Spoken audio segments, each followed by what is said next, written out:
Welcome back to the party, everybody. This is Morty, and I am your host, Lunch, aka the Indian Jesus, here to resurrect the second coming of common sense. Everybody hit that like and subscribe. You know I would do it for you, and let's party. Welcome, welcome, welcome. Very, very, very good to see you guys. You may have seen that Ben & Jerry's is in the news again. Ben & Jerry's ice cream. Ben & Jerry's has always been a woke company, but they've never really been a problem woke company in the sense that, like, yeah, if you want to be a woke company and stand for these things and you're transparent about it and you actually believe, sure, okay, great. But what we're realizing is just like every other company, they are just pandering. So the co-founder Ben of Ben & Jerry's was here on Piers Morgan. And they're going to dive into that. And then we're also going to be talking about the new Snow White. Oh, man, it is just as bad as you think it is. So let's dive right in. Shout out to Guam Tech. Welcome, welcome, welcome to the party. We also got our co-host Morty in the building. Of course, every donation comes with a treat for Morty. So check out that swole goal at the top of the chat and let's get to it. As always, guys, can I hear the video, please? We know. We can start out with the creative bankruptcy of remaking another animated classic instead of making something new. Snow White should be beautiful. She should turn up on set. Her skin should be white as snow. And she should. What's next? A bald Rapunzel. The dwarves are an ungodly nightmare. These were dream roles. 7 dream roles in major production. Yeah. Thanks, Peter Dinklage. It's the complete absurdity of modern Hollywood. They are so desperate not to offend anyone that they end up screwing up. Why don't you just sell ice cream? Are you going to return your building to the people on whose land is put? No. Wow. Should that land be handed back to Ukraine on principle? I don't know.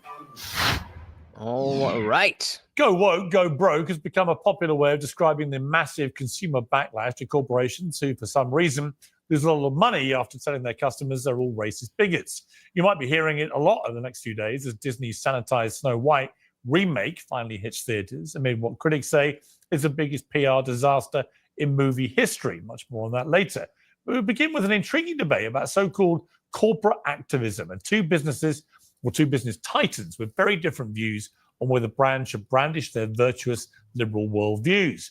Anson Frericks was a top executive at AB InBev for 11 years. He had a front row seat for the Dylan Mulvaney debacle, which sparked the collapse of America's top beer at a cost of billions.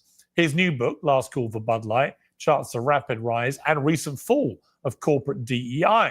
Ben Cohen is the co-founder of Ben & Jerry's, one of the world's most famous ice cream brands. Besides selling creamy indulgences, Ben & Jerry's campaigns for the return of stolen lands to indigenous Americans and the dismantling of the white supremacy. So welcome to both of you, two successful men with very different views about this.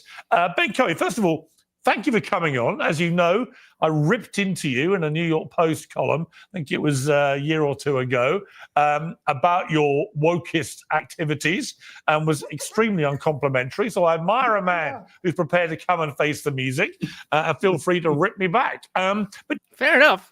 He did come for a lashing. just on a general point, Ben & Jerry's have been extremely active in this area. Interestingly, unlike a lot of the other companies that have gone down this route or tested the water with it, you don't seem, Ben & Jerry's, to have suffered any negative backlash, which is probably one of the reasons why you keep doing it. But do you... And again, I think that's because there was no shift in Ben & Jerry's being, like, you know, not in politics. They were always a socially aware brand. Except that a lot of other companies have tripped up spectacularly by dipping their toes into the woke waters. Well, I think what we're talking about is fairness and justice. Shout out to Indie Film over on Rumble. Welcome to the party. There's a bunch of people in our society that have been oppressed, that have been discriminated against, women, people of color. And, I think business is really the most powerful force in our society. And business has a responsibility to help to undo the wrongs that have been done in the society and help to repair the society.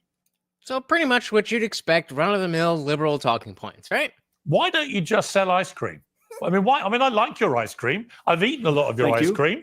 I will continue to Appreciate eat that. it despite your wokeism. But that's why I think I ended my column for the Post. It's like, why should an ice cream company feel it's part of their remit to constantly harangue us about issues and social activism? Well, we're talking about standing up for what I thought were basic American values of freedom, justice, equality. Business, as I say, is the most powerful force in the society. Business controls our legislation through lobbying. It controls who gets elected through campaign donations. Business is a very political creature. It's just that usually it's done covertly. And at Ben & Jerry's, we do it overtly. And we say we are a values-led company. These are the values that drive us, along with making great ice cream and making a profit. And Are you also? And again, I'll give you, that's fair. That's fair. If you're a private business and you want to be all about your values over your product, or you have a good product and you want to put your values, that's your private business to do whatever you want with. So a hypocrisy company, right? I'll give you an example. In 2022, July 4th, Independence Day, a great day for Americans, a terrible day if you're British. If it hadn't been for that George III moment of madness, I think I could have well been king of your country by now, and you might have been a lot better off for it. You wish, Piers. You on wish. Independence Day, the great day in America's calendar, Ben & Jerry's demanded that Mount Rushmore be returned to Native Americans. What? And it all sounded, okay, you've got this big speech you guys made, and you want stolen indigenous land to be returned. You want to dismantle white supremacy systems of oppression. And then somebody went, well, hang on a second. Hang on. Because Ben & Jerry's corporate HQ in Vermont is built on the ancestral home of the Abenaki people, where 3,200 still reside. Hypocrisy. And they've now demanded reparations from you. We are a place-based people, they said. We are the ones who are in this place. So I'm assuming that as part of your civic duty for American values, got to give the land back. You got to give it back, right? Shout out to Zippy, the SMZ. Welcome to the party. Indeed, he would. Welcome, sir. Ben, you will be returning your HQ to the Abenaki people as a matter of urgency, will you? Well, the point that we've been making is that that's not a yes. Well, hang on. Are you going to return your building to the people on whose land is put? Well, it's a serious question. What are you laughing at, bro? No. Wow. First of all, we don't own the building. But what we're trying to say is that the U.S. Made treaties with Native Americans that the U.S. has kind of ignored. Oh, I get it, but why shouldn't the same rules apply to Ben & Jerry's buildings? Rules for thee, but not for me. Why should you be exempt? Well, I think that it's because I'm special government, and I'm a boomer issue. I think that it's the government that made these treaties. So first it's Ben & Jerry's. It's business that's supposed to move all of these things and undo all the wrongs of the past. Except when it comes to your building. Hey, that's above my pay grade. That's the government. It's not a principle then. No principles. No principles, just positions. It's not a principle then. Say what? It's not a principle then. It's just you want the government to do it, not you. Well, I'm saying I'd like the government to live up to its agreements. Yeah, but this is my problem. With all due respect, this is my problem with the woke brigade. And I say that respectfully. Actually, I'm not even sure I do. Because go Piers. And that's the thing. You could plug in any woke person here. They all say exactly the same thing, have the exact same reason for everything. Some of them are better at articulating it. Some of them have more well thought out reasons, but it's all a house of cards. It all means nothing. Always seems to be littered with rank hypocrisy. And I'll give you another example. If you really believe that stolen land should be returned to people, why did you support Ukraine not being given their land back? You personally donated. You personally gave $1 million to a group trying to end Western arms shipments to Ukraine. Does that not, again, just fly in the face of your supposed great high moral principle? Why would you not want Ukraine to have its land back? And like, hey, I'm all for not sending money to Ukraine. But just like the Harry Sisson situation, it's not that, having a roster of women is the worst thing ever. If you didn't know, Harry is apparently not gay. But it's the hypocrisy. Exactly what Piers is talking about with Ben here. Well, I don't think anybody gave $1 million to anybody. I mean, at least. Fucking pardon? You don't think anybody gave $1 million to anybody? Okay. Not from Ben & Jerry's. Well, you personally donated $1 million to a group that is literally trying to end Western arms shipments to Ukraine. Maybe not from Ben & Jerry's, but certainly from Ben. Well, I do support the Eisenhower Media Network. It's a group of retired high-level military officers. And that group took out an ad at the very beginning of the war in Ukraine saying, let's have peace. Let's stop fighting and let's talk together and let's figure this out. And that Russia has legitimate security concerns, just like the U.S. has legitimate security concerns, and Ukraine does too. But shouldn't Ukraine's sovereign territory, land, by your principle, be handed back to Ukraine, the stuff that Russia's stolen? No principles, just positions. I mean, it's exactly the same principle, surely, as the indigenous land being taken from them that you made a huge campaign about. And so we can see it's not a Zoomer thing. It's not a college kid thing. It's a liberal thing. You just don't need to think about these things because somebody else told you that this is the right answer. When people steal somebody else's land, is it your principle, Ben Cohen, that you have to give it back? So why would you feel the opposite about Ukraine? Because they told me to. What we believe about Ukraine is that that was a war that was provoked by United States policies. And I want to be clear. This is not Ben & Jerry's. This is Ben. Right. Ben & Jerry's has taken no stand. So does Jerry not agree with you? I don't know where Jerry's at, actually. And that's what I'm saying. It's not necessarily the worst position. But what Piers is talking about specifically is the hypocrisy. And as we're going to see, the fact that he doesn't have any principles. He just has positions. Yes, you do. Don't tell me you don't know what he thinks. Of course you do. But my point is, what about the land that Vladimir Putin has stolen with his murderous, barbaric rampage? Surely the Ben & Jerry's corporate position should be, as it is with the indigenous people, the land should be handed back to Ukraine. Who owns it? Or maybe everything that you said about Ukraine tracks and should also apply to American land. Principles. Instead of trying to find some mental gymnastics to be like, no, here it's different because of this, and there it's different because of that, and because of this and that, and that, and that, and that, and that. Mental gymnastics. When you have your principles, you don't need to do that. You just apply whatever principle you have to the situation, and you've got your answer. Ben & Jerry's has not taken a position on. Yeah, we heard you say that. We're asking you, Ben, as you just made the distinction. This is Ben. This is not Ben & Jerry's. That's what we're asking about. Ukraine. Right, but what do you think? All wars end in a negotiated settlement. I get that, but do you think all right, Kamala Harris. What we were suggesting. All wars are some people fighting other people, and a war ends when the people who are fighting no longer are fighting. Actually, that was way too coherent to be Kamala. Shout out to King Nirvana. Welcome to the party. Very good to see you, sir. In a negotiated settlement. I get that, but do you think the land should be handed back? What we were suggesting happen is that let's have the negotiating settlement before the war. I get it. Before we have to kill but before I go to Anson, who's been waiting people. very patiently, should that land be handed back to Ukraine on principle? Oh, no. Okay. I just, I've just been talking about this stuff, and I'm on Piers Morgan time.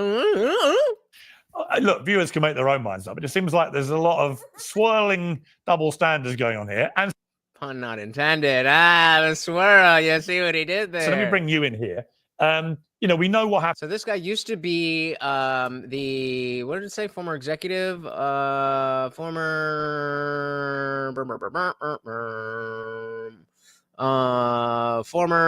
executive of Anheuser-Busch.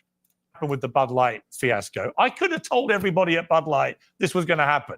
You put Dylan Mulvaney, who until Dylan Mulvaney was 26 was a gay man, and then suddenly says, oh, actually, I'm now going to be a woman. You put them in charge of one of the more ludicrous social media campaigns. I think. Wait a minute. I was told over and over and over that it was not a social media campaign, that it was not advertisements, that it was merely a can with Dylan's face on it. Ever seen a company embark on, which flew in the face of everything that Bud Light kind of stood for. And you end up with Kid Rock firing a machine gun at Bud Light bottles and a catastrophic drop in sales, down 30%. I was a little early on my cue, but they're going to show a video. I think in the year after, lost its position as number one. And it reminded me of what happened with Gillette when they did the same thing and basically told all their customers like me that you're all a bunch of Harvey Weinsteins until you can prove otherwise, in the most damning, sneering commercial imaginable. And then when they lost $9 billion worth of business, they reversed and went back to big he-men clutching babies, which was pretty much what I wanted to see, because I wanted to feel good about being a man, not shamed. So look, what's your view of this? Yeah, so what this comes down to for me, Piers, it's really about brand and authenticity. Like, do I necessarily like the hypocrisy of Ben and Jerry's? Do I like some of what I think some flawed political stances? No, but I do actually respect Ben a lot. I actually write about this a ton in my book. I respect their company because at least they're very authentic to what they've always been. And that's what I was saying before, is that the reason that, you know, specifically why Anheuser-Busch with Bud Light, why that was such a big thing is because they were always going down this road and they were like, let's try and make some money over here. And Ben and Jerry's never did that. He said, now they got Shane Gillis and Post Malone. Yeah, they've made their corrections. And some people are still like, I'll never drink Bud Light again. I don't know how many people really drinking Bud Light that much to begin with, but or how many of those people. But I think it's good to vote with our dollars there and show like, hey, if you're gonna move towards what we like, then yes, I'm willing to at least give you a chance. They sell ice cream to advance a socially progressive mission, and they put it right on their website. So there's no hiding what they're doing. And on their website, they say that we're going to support the Black Lives Matter movement, that we're going to support basically, you know, illegal immigration, that we're going to support biological men competing against women in sports. I mean, it's right on their website, and they're using ice cream to do it. They have names like Empowerment for voting rights issues and Pecan Resist to resist the Trump agenda. I actually don't have an issue with Ben and Jerry's and their brand. That's their brand. That's right there. Look at the resist. Oh, where are we? Oh, I can't scroll over it, but you can see it. Yeah, resist, guys, resist. To resist the Trump agenda. I actually don't have an issue with Ben and Jerry's and their branding. That's their brand. That's their customer. Some people like that. It's a free country and you can compete with whoever you want. The issue that I have, and this is the issue with what happened with Bud Light, it's when companies that aren't authentically what Ben and Jerry's was, which is a socially political brand, when all of a sudden that they were foisted on them an agenda to be politicized. And I can get all the reasons why, where there's really I told you, what did I do? Didn't I tell you? Because I told you. And when did I tell you? A long time ago. And what? It was almost a group of asset managers like BlackRock, State Street, Vanguard pushing ESG agenda. You had all these consulting companies like McKinsey and Bain that were promoting DEI consulting services and selling there. You had all these activist groups, the Human Rights Campaign and others that Ben and Jerry's and others support, putting a lot of pressure on companies to adopt essentially the same exact policies that Ben and Jerry's had for brands like Bud Light that had nothing to do with social activism. I mean, if you take a look at Bud Light, their whole point was to be easy to drink and easy to enjoy. They became the biggest beer brand in America precisely because they were not involved in politics. And still, despite the fact that Ben & Jerry's has always been a values-first brand, they are still full of shit. They were involved in things that brought folks together, like sports and music and humor. That's what they were all about. So then all of a sudden, when this company does a partnership with Dylan Mulvaney, who's a very controversial transgender influencer, who was essentially had really nothing to do with beer, and somebody who was at the forefront, I mean, at Joe Biden's White House. and also had an overwhelming majority of minors in their audience. Of advocating for gender affirmation care and then also advocating for biological men to compete against women in sports, all of a sudden the Bud Light Okay, here we go. Wait a minute. I was told that it was just a can. consumer stepped back and said, Pretend I never said anything. wait a minute, like this isn't the brand that I drink. This looks a lot more than just a can with a Bud Light face. to me, it was in more case you forgot. historically about sports and UFC and all that case stuff. you missed it. What happened? And I think that's where Bud Light got lost. And that's where you have to start making distinctions about you as a brand. You have to stand for something. Ben & Jerry's stands for political activism and, maybe a little bit of hypocrisy. But I think Bud Light, was supposed to be easy to drink, easy to enjoy, was different. And then other brands on the right, you have brands like Black Rifle Coffee Company. So again, just a side quest there. Don't let them ever gaslight you into believing it was just a can with his face on it. It was not. Supposed to be easy to drink, easy to enjoy, was different. And then other brands on the right, you have brands like Black Rifle Coffee Company, which their whole mission is they want to serve coffee and culture to firefighters, military, police officers, people who love America. Let those companies, let Black Rifle be Black Rifle. Let Bud Light be Bud Light. Let Ben & Jerry's do the opposite. be Ben & Jerry's, but don't necessarily have every company have to get Ben & Jerry'd in terms of the policies that they've had. That's where corporate America went wrong over the last couple of years. Yeah, I mean, Ben, do you think that some of the positions that Ben & Jerry's took, take the issue of transgender athletes in women's sport, for example. Pretty much everyone I know now, even Gavin Newsom has done a U-turn on this. He said he did because Charlie was there, but did he really? Who's the king of woke in terms of politics? Do you think, with reflection, that it is grotesquely unfair for biological males who identify as trans women to compete in women's sport? I don't know, dude. Like, whatever. That's what they told me to say, bro. I don't really know enough about the issue. But then why are you putting it on the product that has your name on it? What are we doing? It's a Ben & Jerry's policy, isn't it? Like, you support it. That's Ben, but fair. It well may be, but all I'm saying is that I personally. Come on, Ben, come on. Man. As trans women to compete in women's sport. I don't really know enough about the issue. But it's a Ben & Jerry's policy, isn't it? Like, you support it. It well may be, but all I'm saying is that I personally. Nope. Not positively. No. Wow. I think that maybe you should have, thought about this before going on the show. Did you think he was going to ask about what, the new flavors, or what did you think he was going to ask you about? I would kind of leave it to the people that are playing the sports. Let them decide. Well, how do you do that if you let the trans athletes compete in women's sport and beat women?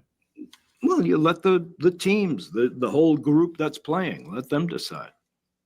So that you don't have any official position at all. What a cop-out. So we'll go to this. Squantek said, I can't wait for the woke to turn on the woke. Stop making us an accessory to your capitalist system, bigot. It's coming sooner than later. It's already starting to bubble up. Because the true wokesters are looking at people like this and saying exactly that. They've put themselves in a position where they're too far right for the wokies and they're too far left for normal people. Whoopsies. Group that's playing. And yeah, like this how do you do that? Out answer. If you let the trans athletes compete in women's sport and like how do we determine the trans women in sports things and beat women? Well, you let the somebody else. Just like the stolen land that I want you to give back, my stolen land, let somebody else figure that out. The teams, the whole group that's playing. This is, as far as politics goes, this is that boomer energy. And it's all throughout the left of all ages. Let them decide. So that you don't have any official position at all. Because the point was the Biden administration actively supported it. So talk about a fence sitter. Nothing was going to happen until you had a president like Trump come along and say this is ridiculous. I'm surprised you don't even know whether Ben & Jerry's supported that. Well, there was some, and then he's about to throw his hands up and, I got my money, so whatevs. And so I'll answer that. And that's the other thing too. It's not just that you don't know. There's no there's no not remorse, but there's no embarrassment that you know what, you're right, I really should have a better handle on these things if I'm going to be selling an expensive product that has all these things, that has these messages. I should at least understand what the position is before I push it onto other people. Nope. As long as people buy it, hey, if they were saying the opposite, we would print the opposite shit on the carton. What do you think this is? Glomtech said, I love the free method deciding whether what we actually want as a society. No government needed. For your peers, they do. It's on their website right now. You can see that Ben and Jerry's, they're a proud supporter of the Human Rights Campaign, which is a group that on their website today, it says that there is no issue with transgender athletes competing in sports. Yet all of a sudden, it was only 2 years ago, you had Leah Thomas, who took a medal away from Riley Gaines. And then I think in 2019 was one of the first instances. There was a transgender person named Cici Tofar that beforehand in 2017 to 2018 competed in men's hurdles in the 400 meters and then ended up winning the gold that year. No, it's all completely ridiculous. I mean, there are I think it was the UN. The UN did a report. What is this? What am I missing? Recently. Okay. I love the free market deciding what we actually want as a society. Yeah, exactly. The invisible hand. The free 900 medals have been taken away from female competitors around the world because trans athletes had won. And that's just simply unfair. But Ben, of course, all the way up to the Olympics and beyond. We're familiar. But Ben, I'm curious about this because you are the Ben of Ben and Jerry's, and yet here you are, apparently seemingly oblivious to these very strident but controversial positions that your company is taking. Do you not feel a little bit queasy about that? Nope, I don't care. It's all about the money. I don't actually care about these things. I may have one time, maybe 60 years ago when we started this stuff, but I was just a young buck and I didn't have any money. Now that I have money, that's what I care about. Well, I believe in transgender rights. What transgender rights? Name a transgender right. What does that mean? Just saying things. I know that the company believes in transgender rights. Do you believe in women's rights? Yeah. Do you believe in women's rights to fairness and equality and safety? Yes. So, I mean, do you have, when it's convenient. I don't know your story, but do you have any daughters, or? I do. Would you be happy if suddenly a biological male got in a boxing ring with them if they were a boxer and started beating them up, as we saw? We saw it happen. We saw it happen in the Paris. Well, I never thought of that. This could be applied in a different situation than just me getting money for saying a thing publicly. Olympics. But I know we can laugh about it, but I watched the Paris Olympics, and there was an Algerian boxer in the female category. It's a who was man, banned from the World Championships for testing positive for male chromosomes, who beat up a young Italian female fighter so badly she quit after 40 seconds, thinking she was going to die. So this has real-time consequence. And if Ben & Jerry's is going to be this big social activist company preaching to us all about these big issues, A, I'd expect you to know, as one of the founders, what those issues are. I'm surprised you don't. And B, I don't know, Ben from Ben & Jerry's. Are you waiting for me to tell you what your opinion is? I would expect Ben & Jerry's to reflect on some of the positions it's taken and accept, as many, many other people are now doing, you were just plain wrong. Well, I would say that these are not really big issues. These are issues. Now, well, I don't even need to pay attention to this stuff. Okay, this is not a big issue. A big issue is what is the new flavor and is it going to make money with the wokesters? That's what really matters. That are used to hide the big issues. Such as? I would say the big issues are our country is spending $900 billion a year, half of our entire discretionary federal budget. I remember this part. I remember that. This is a great boomer moment. This is a great boomer moment. Of our entire discretionary federal budget on the Pentagon, on getting ready to kill loads of people just like us in other countries. I don't know where you went. All I see is me on the screen. No, we're back. We're just giving you the full screen so the viewers can enjoy the full glory of your head. Thank you very much. So what I was saying was that these are not really big issues. It doesn't involve a whole lot of people. But when you talk about how they're spending, involves every single female athlete in the country. Not that many people, though, right? Of a whole lot of people. But when you talk about how they're spending our money, how the government is spending our money. You mean like on trans rights? Taking half of all of the discretionary budget to create a war machine that just kind of benefits war profiteers at the expense of everybody else. I would say that's a big issue that we ought to be concerned about instead of being distracted. Okay, but if it's not a big issue, why is it all over the Ben & Jerry's website? Why don't you tell them to take it down? Because it makes us money, Piers. And here's the other thing, in transparency, like if you were just to say that, I don't think personally that I would have an issue with it. I'd be like, all right, like, hey, clean up on those wokies, do you? Because no one cares about it. There's lots of issues. Some are bigger, some are smaller. Kamala Harris again. Again.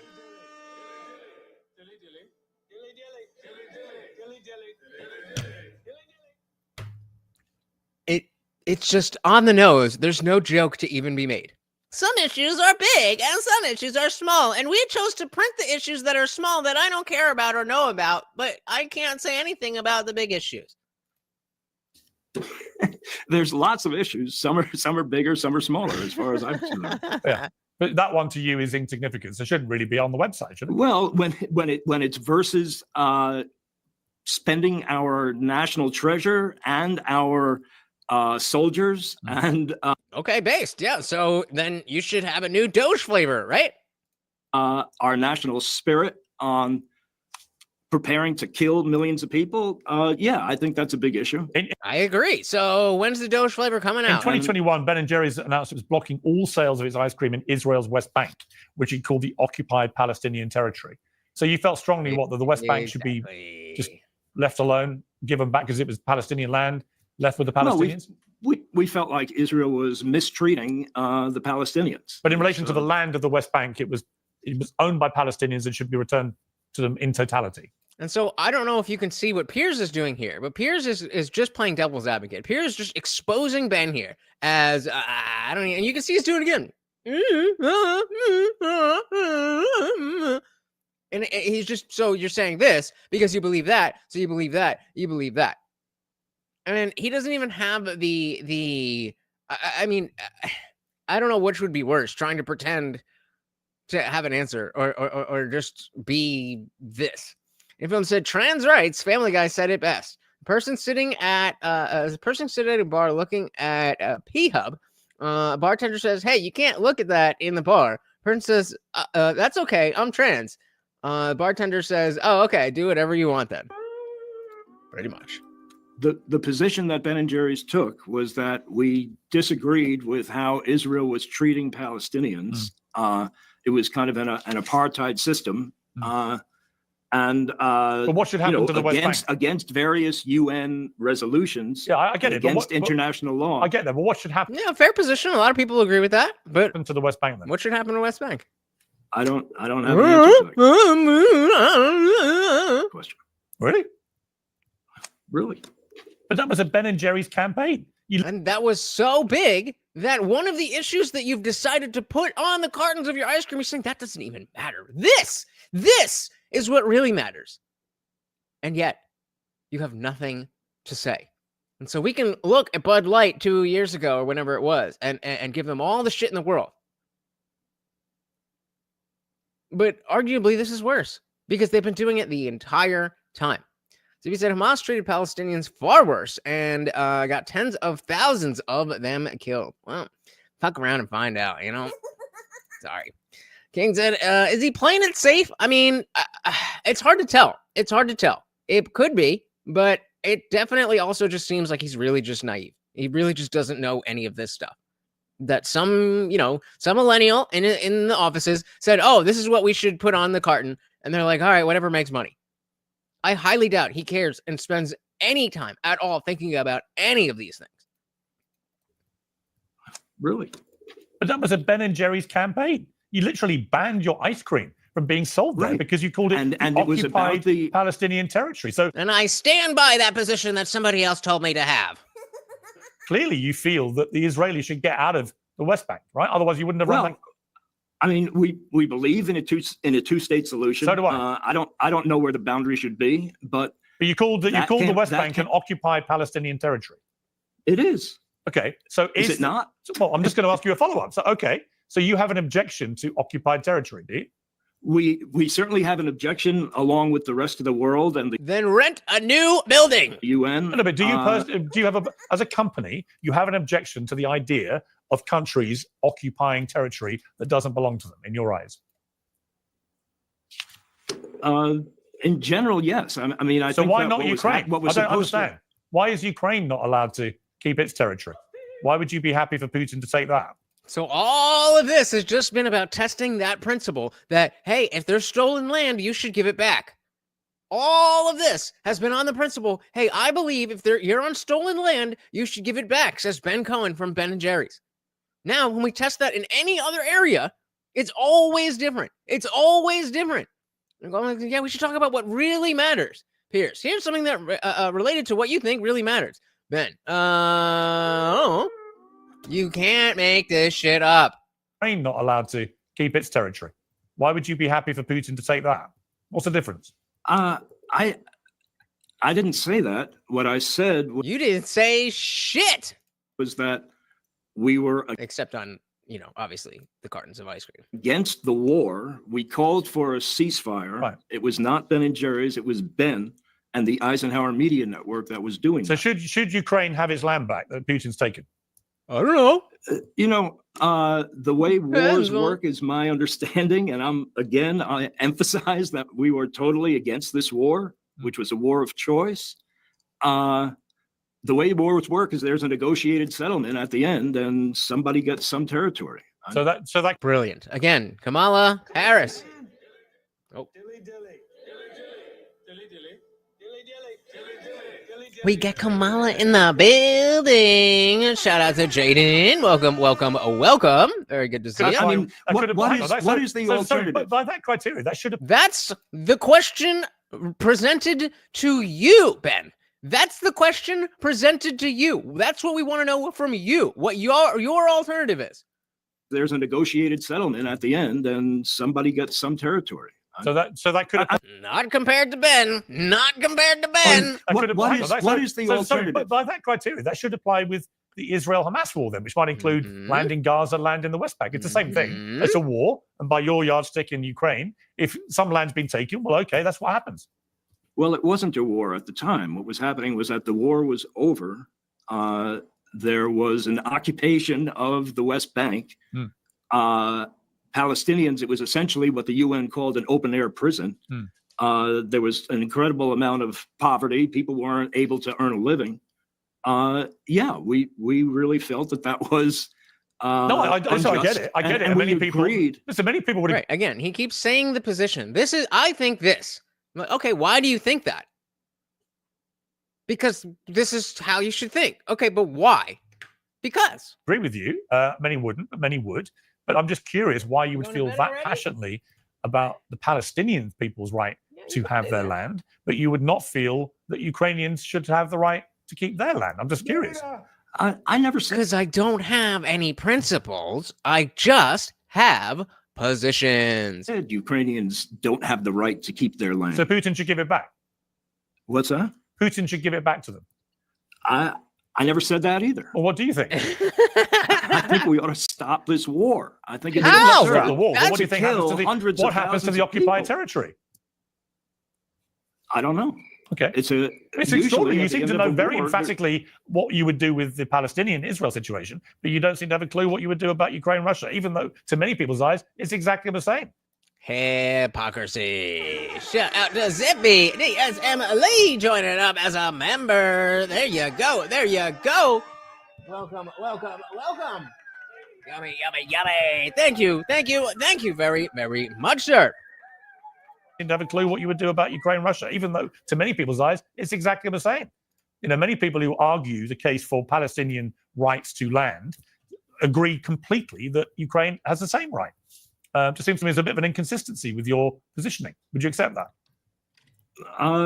Not particularly. Like I said, it depends on what the customers would say. to the U.S. provoking that war in Ukraine. That's the position we took. And it was not Ben and Jerry's position. It was my position, along with the Eisenhower Media Network. And what we said was, let's stop fighting. Let's have a ceasefire. Let's use our words. You know, let's have adults talk to each other and work out a solution, as opposed to having to kill a couple 100,000 people first and spend trillions of dollars in the process. Okay. Let me bring Anson back in here.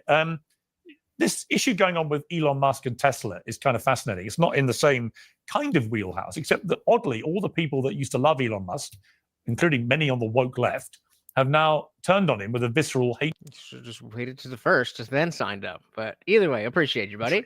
And you're seeing Tesla cars being torched all over America and so on, and the share price diving or whatever. What do you think of that? Yeah, it's funny. It's the same people that literally 2 years ago were saying, "Oh, the conservatives are overreacting by boycotting Bud Light," are now burning Teslas. So talk about the hypocrisy that we were talking about earlier. It's pretty common. Yep. Let me see if I can find it. There was a meme that Kyle Kalinske of all people posted, and it's just like, bro. Let me see if I can find it. Elon's a tough one to discuss, because the guy is the CEO of 6 different companies, and what might be good for some of his businesses by getting involved in politics are not good for other businesses. Obviously, in the case of Tesla, it really hasn't been good. If you take a look at the share price, and then you take a look at some of the resale value of Tesla since he's gotten involved with the Trump administration, for Tesla, it really hasn't been good. And I think if Musk was just the CEO of Tesla, I think a lot of people would be saying that, man, like, this is not good for the business, and maybe we got to figure out some way that he takes a step back. Like, bro, boycott Bud Light, and the based people who are like, yeah, we want the trans child entertainer. Yeah, okay, yeah, we're the ones going boycott Target. Yeah, because tuck friendly bathing suits for children's no big deal. Boycott the NFL. And for all 3 of those things, what do? Just not buy a thing. Now it's based to boycott Tesla by burning them down. Okay, dude. Yep. Yeah. Okay. We're the ones crying in this. We're the ones crying in this situation. Cope harder. Pathetic, and embarrassing. That, man, like, this is not good for the business, and maybe we got to figure out some way that he takes a step back because he's been too involved with Tesla. And again, if I was a Tesla shareholder, not necessarily happy. The thing is with Elon, though, is that he has a lot of other businesses. For Twitter, this has been really good that he's gotten involved more on the political side. He opened up free speech. He had this whole debate about his whole platform should be open to everybody and all voices. Twitter usage and revenues is back to, I think, almost record highs right now, and that business is doing incredibly well. And then his other business, SpaceX being involved with the government, being able to rescue astronauts this past week from Boeing, I think it's been a huge boon to SpaceX.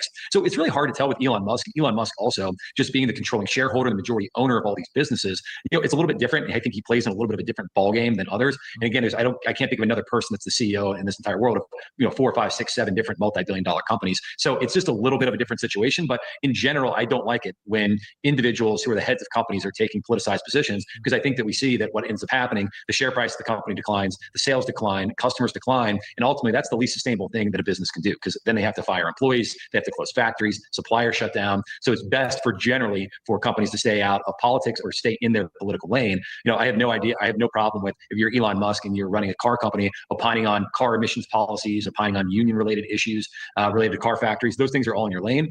Some of the other issues that a CEO like Elon would be getting involved with, if you were just the CEO of Tesla, I would have issues with. You think about Ben, he opened this call by talking about he just wants everyone to have fair and equal opportunities. I think that, for most people, everybody wants people to have fair and equal opportunities, but we get back to then, like, what does that mean? And that's the problem when companies get involved, whether it's on the Israeli-Palestinian side. Is it fair that a bunch of innocent Israelis were captured and then murdered on October 7th? Is that fair and equal? I don't think so. Is it fair and equal that you have? No, sorry. Okay, let me redo that. Hold on. Let me make that clear. So you get paid $10 to watch it. You get paid $10 to watch it. Let me redo it. Is that fair and equal? I don't think so. Is it fair and equal that you have we had to put in voter integrity laws because it seems like there were people showing up without IDs? I don't know if that's fair or equul. We had unlimited immigration in this country over the past couple of years. Was that fair and equal to people that all of a sudden were displaced when migrant or okay, take two. Illegal immigrants were placed in their high schools or taken? And see, I would much prefer that you guys do this than just answer and be like, "Oh, I messed up. I didn't know what you meant." And sometimes, you might ask, and I'll be like, "Well, that's up to you," because of the way that I frame these things. But nothing grinds my gears more than. Whoops! I hit the wrong one. Guys, there's 2 options. Zippy said the rest of the world have smaller and simpler EVs that replace short-distance gas vehicles. EVs in the U.S. cost as much as a house or some land. Yep. Yeah, and I think that, even if you look at like Vespas and scooters and stuff, which are way more popular around the world in terms of, like you're saying, short distances, I think that is a much better way to go in terms of people not just conceptually seeing, especially in America, conceptually seeing an electric vehicle as lesser. Because when the Vespas and scooters are a lot more popular, then it's just another mode of transportation. So so we're talking about you don't have to buy the ticket at all. You get paid $10 and you have to watch the movie start to finish. Come on, what are we doing? Sudden were displaced when migrant or illegal immigrants were placed in their high schools or taking up hotel rooms. I bet you would. I bet Is that fair and equal? I think these are debates that we as kind of co-equal citizens, we all tend to have, but we should have that sort of democracy that we live in. And for the most part, it shouldn't be companies, and it shouldn't be companies the ones that are taking positions on all of these issues, because it leads to declining share prices. As customers, they sort of fragment because they don't like necessarily politics coming with their products. Right. I mean, Ben, there's a big story involving Ben & Jerry's. Your chief executive, David Stever, was removed by the parent company Unilever earlier this month in a growing row over political activism. It comes a month after Ben & Jerry's accused Unilever of demanding that it stops publicly criticizing US President Donald Trump. The filing said Unilever has repeatedly threatened Ben & Jerry's personnel, including CEO David. Here's what I'm gonna do. So I feel like we kind of got what we wanted out of Ben here. He don't know shit about shit. So let's move on to the Snow White discussion. And then I actually saw a different clip from Piers Morgan with our boy Dave Smith that we can check out if we've got time. So moving on, yeah? Oh, very much indeed. Appreciate the debate. All right. Thanks, Piers. Good seeing you all. So basically, Ben & Jerry's, just like every other company, even though they've always been about it, they haven't really been about it. What they've been about is, this is the current thing, so let's print the current thing on our product, and people will buy it more. That's all it's ever been. Disney's remake of Snow White has become one of the most preemptively hated movies in the history of Hollywood. Not yet. Starting out this week after a disaster. Well, I mean, hit the like button, but there's not yet. 2-year build-up. The downfall began in 2023 when star Rachel Zegler, heralded as the boundary-breaking first ever Latina Snow White, condemned the beloved fairy tale as creepy, predatory, and sexist. It then emerged that Disney had axed the 7 dwarves, apparently to avoid typecasting and defending actual dwarves. This all came as a nasty shock for dwarf actors who already compete for a very limited number of lucrative roles. Mm-hmm. Separate characteristics. They weren't these cave-dwelling monsters that people speak of. It's. So if you remember, this was back at least a year and a half ago when talks of this movie were coming up, and the end of Game of Thrones was semi-recent, and Peter Dinklage was on some guy who plays Tyrion the dwarf, was on some podcast, and he's like, "Oh my goodness, we're putting dwarves in this? Like, what do you think? I just made my fortune off of playing a dwarf on TV? We can't do that." And then they were like, "Yep, we gotta listen to that, and no more dwarves." These cave-dwelling monsters that people speak of. It's they all had 7 different characteristics for 7 different actors that from my community, and I don't feel it's right that got taken. I taken away completely from us. and utterly agree with you. And the irony, and this guy comes back and makes it a very interesting point as well, is that they profess, these progressives, to want to do this to protect you. Well, notice that line, to protect you. It comes back. I didn't hear it the first time, but it comes back. To say that Dylan will be rejoining us shortly to give an update, but I'm afraid it's not a happy ever after scenario. The 7 dwarves were first replaced by 7 diverse magical creatures, whatever that means. And as Fury mounted, Disney did decide to bring the dwarves back. So this is the actual movie? The dwarf actors. I remember seeing, let's see if I can find it. Where do I know? So Snow White, I think they were called companions. Yeah, so this was originally they had the dwarf actors, and then what are we doing here? Open. So yeah, originally they had, this was going to be Rachel's. This is just concept art, and then have a diverse group of companions. And one of them was a dwarf, and Peter Dinklage got in the way, and now we got that. Good job, Peter Dinklage. Zippy said progressivism is the progress to tyranny. You cannot be you must conform to how we see you. Yep, the 7 magical hippies. I mean, it's almost like they could have made a whole new story and done whatever the fuck they wanted. Dwarves were first replaced by 7 diverse magical creatures, whatever that means. And as fury mounted, Disney did decide to bring the dwarves back. So the dwarf actors, human actors, they used cheap CGI dwarves that look like garden gnomes. With a budget of $270 million, and one of the most popular stories in history, how did it all go so badly wrong? We're trying to explain all this. Uncensored contributor Esther Krakow, Gary Buchler, aka Nerdrotic, the Critical Drinker, Will Jordan, and author of The Case for Cancel Culture, Ernest Ernst. Welcome to all of you. All right, let me start with you, Nerdrotic, on this. Where did it all go so catastrophically wrong? Was it Rachel Zegler, appointing one of the wokest actresses in history? Was that the catalyst for all this? Or was it virtue signaling gone mad? What do you put your finger on?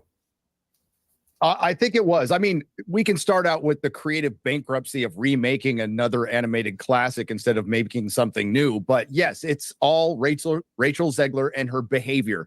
And weird. And if it was just one comment, it probably would have been forgotten by now. But it was comment after comment, and it was pissing off everybody, pissing off old Disney fans. Yep. And exactly. If it was just maybe one off-color comment, that would be, yeah, it's wokeness, it's Hollywood, it is what it is. But Nerdrotic's on point here. Fans pissing off new Disney fans, pissing off Trump supporters, pissing off all of America. And it became such a disaster that they had to shut her up, which was the smartest move they made. But the onus is all on her and Disney's reaction to it. And quite frankly, if she has said nothing, her movie, probably still forgettable, would have done a lot better. Critical Drinker, I mean, it's even down to the fact that Rachel Zegler and is it Zegler or Ziegler, by the way? I think it's Zegler. Zegler, I think is how you pronounce it. It's Zegler, right? Yeah. Let's just clarify. Who cares? By that. Between the battle between her and Gal Gadot, right, is that they take diametrically different views, even on things like the Israel-Hamas war. Zegler publicly supporting Palestine. Surprise. Gal Gadot served in the IDF and wrote, "I stand with Israel, you should too. The world can't stand on the fence." So on. So here, the 2 stars of the movie, even diametrically opposed. I don't know it that well, but I have the remnants of the Wonder Woman song playing in my head. I would sing it if I knew it very better, but polarizing manner over a big war is raging. Sure, it feels like every aspect of this movie just seems to breed controversy, and yet that's just another aspect of it. By all accounts, they do not get on particularly well. I think you could tell that from their body language when they were presenting an Oscar together. They just could not have disliked each other more. So, yeah. Hold up. Can we see that? Oh, that would be great. Rachel Zegler, Gal Gadot, Oscars. I have a feeling they're gonna give me some bullshit and out. Okay. Let's just see the 25-second version. Hopefully it gives us something. It's another. Oh. Visual effects push the boundaries of what we see on screen. Their work makes the impossible seem possible.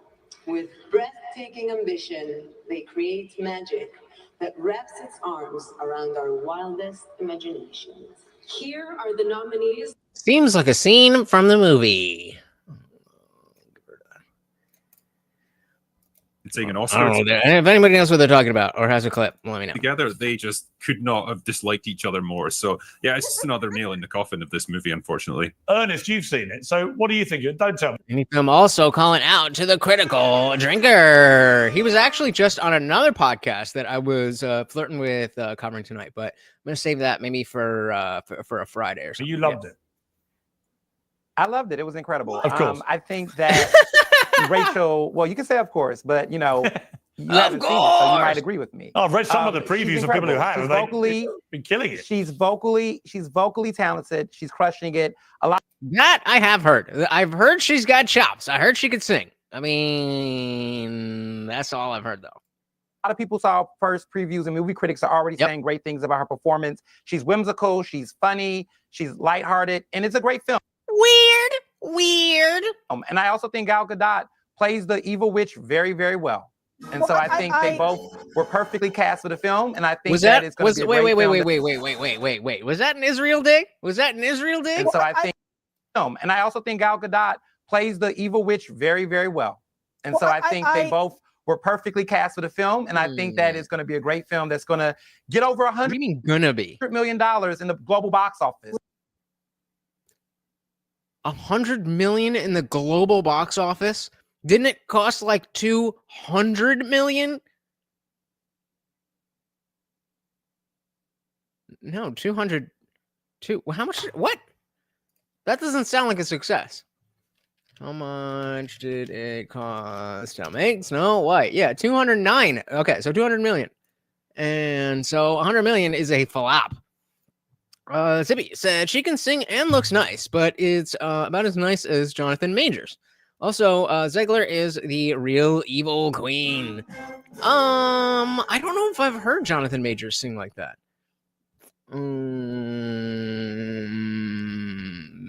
Yeah, I can't think of when would I've heard Jonathan Majors singing. Yeah, that's always a good sign, right? That's always a good sign. That is going to be a great film that's going to get over $100 million in the global box office. Which is great because they only spend haters are going to hate. Hang on. Exactly. 300 million, so that would be a catastrophic failure. You realize that, Ernest? Actually, 350. I mean, look, I think that. So, Ernest, you think it would be a success if it grossed 100 million, having cost 350 million to make? Is that your position? I'm talking about opening weekend. We saw. This is the Monday after opening weekend, is it not? Oh, what? No! God damn it! Oh, fuck me. Her movie probably action to it. Get a in a very that locally talented. I think they both were $1 million in 300 million. So that would be a catastrophic failure. You realize that, Ernest? Actually, 350. I mean, look, I think that. So, Ernest, you think it would be a success if it grossed 100? Oh yeah. Okay. So Snow White opening weekend sales. Just give me the fucking number. Jesus fucking Christ. Everything else on Google has a little fucking thing. I'm just looking for a fucking number.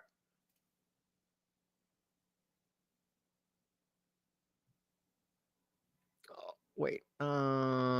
43. Oh my God. Not even half of half of half. Oh my God. Oh man. Yeah. 43, 45 million. Yikes. Oh, I thought you were saying her singing was as nice as his singing. But as if I remember correctly, he was the victim there. And I believe Marvel's trying to bring him back, but we'll see what happens with that. He said he'd break a bitch down like Tanya Harding. Shout out to what's her face. Now that Tanya, not Tanya Harding, but who played her? Fucking Harley Quinn. Why am I blanking on her name right now? We're not moving on until somebody tells me her name. What the hell is her name?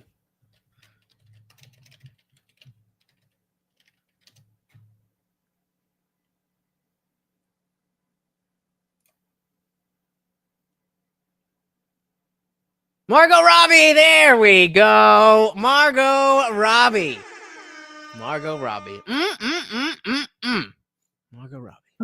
I mean, look, I think that. So, Ernest, you think it would be a success if it grossed 100 million, having cost 350? All I'll say is that his monologue at the end of Loki was chef's kiss. Chef's kiss. That should have been a movie, maybe a movie and a sequel, or one long series. But either way, Loki is the best thing. I know this is the bar's low, but the best thing that Marvel's put out since Endgame. Shout out to Margot Robbie. There's another chick that I had an inside joke with my roommate at the time, where we couldn't tell if it was Margot Robbie or some other chick. And every time every time we saw that other chick, we're like, oh, Margot Robbie. Does anybody based off of that know who I'm talking about? Because that would be fun. But anyway. Do you think it would be a success if it grossed 100 million, having Nobody cost said he was. 350 million to make? Is that your position? I'm talking about opening weekend. We saw this with the Lion King remake. Everybody was acting like. No, honey. No, honey. No, honey. First, I don't think you were. Second, even if you were, not even half of that. It was going to flop, but I think it's going to be a slow burner. I think it's going to do the same thing that the Lion King did. Not equally, but I do think there's going to be a buildup, and I think that the performances speak for themselves. Well, in as much as Rachel Zegler tap dances on my last good nerve, she is a talented singer. However, that was not. Again, there's coming up. Everybody is like, I mean, she can sing, but shout out to Box. Welcome to the party. We are a little bit split on this. Box said I would watch Snow White for $10. Yes, I wouldn't like it. I promise you. I mean, for $10, like it's just a fucking movie. Are you kidding me? Hell yes, I would fucking watch any movie for $10. Yes, Loki was better than X-Men 97. X-Men 97, there was a lot of nostalgia, and they did it well, which totally fair, but there was a lot of nostalgia there. Whereas Loki was its own story that was just really fleshed out and well told. So absolutely it was better than X-Men 97 in terms of the writing. In terms of the enjoyment, depends on how much that nostalgia means to you. But absolutely, the story of Loki was way better. Again, I think if they did it as one season, they could have cut out some of the, like, they wouldn't have had to do season 1 and season 2 as one long season. I think they could have cut out some little things, but absolutely, if it was one season, they cut that bullshit out, then it definitely would have been the best thing since Endgame. I still think it is. Zippy said Loki was okay, but had tons of niggling plot story issues. What does niggling mean? I don't know what that means. I don't think it was a train wreck at all. I think there was some superfluous stuff, but like I said, it was an early Disney Plus show. It wasn't out of place. It just wasn't necessary. So yeah, I think Daredevil Reborn is fucking awesome. Y'all are jaded. Daredevil is awesome. Rachel Zegler tap dances on my last good nerve. She is a talented singer. However, that was not what this film is about. There are many talented singers in Hollywood. Snow White shouldn't have been the shade of Snow Latte, first of all. I think the casting was probably the biggest thing, barring the fact that even if she kept her mouth shut. Nah, we don't need to. If you're not into Daredevil by now, you've just decided you don't like it. It is an objectively good show. It doesn't feel like a Disney Plus show. It feels like an extension of the Netflix Daredevil that ties in, that has more grounded stories, that focuses on the character of Daredevil rather than the character of Matthew Cox rather, at least at this point, than all the hullabaloo of Daredevil. And I'm sure it'll get there eventually, but it is building as a show instead of building as a way to sell the next story. So wrong. No. Is that a Wish version of Sargon? A little bit. I mean, you could say that. You said, I don't know what that says. I know Piers, Nerdrotic, and Critical Drinker. I don't know. There are people talking about Snow White. She should have, because there was a lot of money riding on this. The casting was off. I love Gal Gadot, but she's not a very emotive actress. And I don't think there are limits to how far I can stretch my imagination to believe that someone who looks like Gal Gadot the problem would be jealous of the appearance of someone like Rachel Zegler. But isn't the problem that every time I was thinking that when we were watching the Oscar clip. You say it's all about whether she opened her mouth or not. Isn't the problem that literally every time she opened her little woke mouth, Weird. all hell broke loose? Yeah. It's not 1937 anymore. She called the prince basically He's like a stalker. a stalker. She then hammered Israel. She then told Trump supporters she didn't need their business. Imagine being a Disney executive and you're the star of your new Snow White remake, alienating more than half the country. The Republicans just won a big win, right? Alienating them all in one fell swoop. Yeah, the smartest thing they did, as Gary said, was to try and bury her. Hang on. Critical Drinkers talking. All right, I guess that's in earnest. Yeah, the smartest thing, as Gary said, that Disney could have done was to bury her and just keep her from talking to anyone. Do not give her a hot mic and do not let her spout her stupid, uninformed opinions. She's a kid. She's a dumb, uninformed kid who's never done a day's work in her entire life. And of course, she has an opinion on everything. That doesn't mean we It's have not to about being a woman. She could. And that goes back to what Nerdrotic said earlier, that if it was just a couple or one or two little woke comments, then that's what we expect from, I don't know how old she is, 20, 22, whatever. That's what we expect from people like that. So that doesn't necessarily ruin a movie. But when you just keep going and going and going and then openly say, hey, don't come and watch my movie. Couldn't point to Israel on a map. The fact that someone like Gal Gadot, who's actually had a career, had to sit next to this spouting munchkin, or someone who actually has a career, who I'm pretty sure the hardest role in her life was pretending to be jealous of the looks of Rachel Zegler. And this is not to take away from the fact that she is a talented singer. Hold on, Rachel Zegler. By the way, shout out to Josie. Welcome to the parties. The black dude sucks, bro. Especially with that zebra print shirt. Yeah, not one that I would pick. Welcome to the party, Zippy. Number one, I have actually seen the episode. So if you're posting this in as an argument for somebody else's review of my interpretation of a show that I already saw, that's not the way to go. You're gonna have to make your own arguments. She's not even white, is she? I mean, isn't that the other problem? I'm not even going to get into that. We know she's Snow Latte. The original description of Snow White's skin in the book is as white as snow. Yeah. Lips as red as blood, hair as black as ebony. Couldn't be clearer. They missed the mark there. They should have passed me. Yep, and they had the guy. I think they said his name was Dylan, the one to speak out against Peter Dinklage of this. They showed the clip from when he was originally on Pierce, and then he's going to be back as well. Should we care that she wasn't as white as snow? A fairy tale. Well, people have eyes. Well, a fairy tale about what, Ernest? So you wouldn't care if Daniel Craig was the next Black Panther? It's fantasy, right? It's just stories. It's just fiction. Nerdrotic. Oh, that's sorry. Apologies, Piers. I think it does matter because it is. If you want to remake a Disney, I mean, I'm not being ignorant. What I'm saying is, I want to hear your argument as to what you think, as to why it's bad, instead of somebody else giving their review. I am aware that other people don't like it.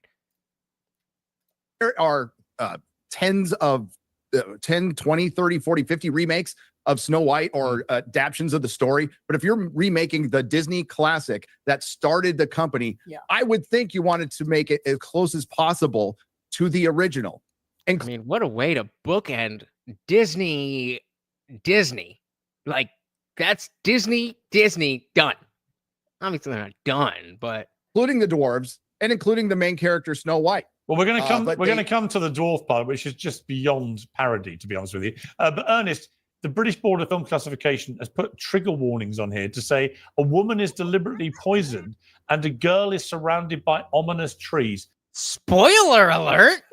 Can I ask you? I've never understood who these trigger warnings are aimed at. Who could be that pathetically spineless and lily-livered and weak and snowflakey that they need to be warned that in a animated movie they're going to have not an animated movie, but I get you. Well, it's not fully animated; it's animated in it. That in this you might get things which might be a little unsettling. Are you the guy that they're doing this for? No, absolutely not. I mean, I don't live in Britain. Why absolutely not? Why absolutely not? Like, oh my God, as if I would need a trigger warning. So we agree that trigger warnings are bad and stupid. Okay. Yeah, keep the ominous trees away. Context. I didn't like what I saw from Loki because of the one scene you showed me. Loki ain't Neo. Loki doesn't have telekinesis unless they explain that scene. I ain't about it. Well, they do, which is why we should watch things before we have strong opinions about them. But hey, do you? But I do think it's interesting that I'm the one still fucking watching Attack on Titan, all right? So I don't want to hear any bullshit about, the reason I am doing that is exactly so that I can shit on your opinions. Exactly so that I can shit on your opinions. You didn't watch it. I watched it. Fuck you. There's a lot of critique around censorship. You all are supposed to be the bastions of free speech and expressions, and you all are turning over snowflakes because Rachel Zegler said a couple of different things that don't. UK, always known for free speech. ruffle your feathers politically. I think you all, the council culture crew, maybe you all should be, co-authors of my books. Yeah? Is that what you think? Cope harder.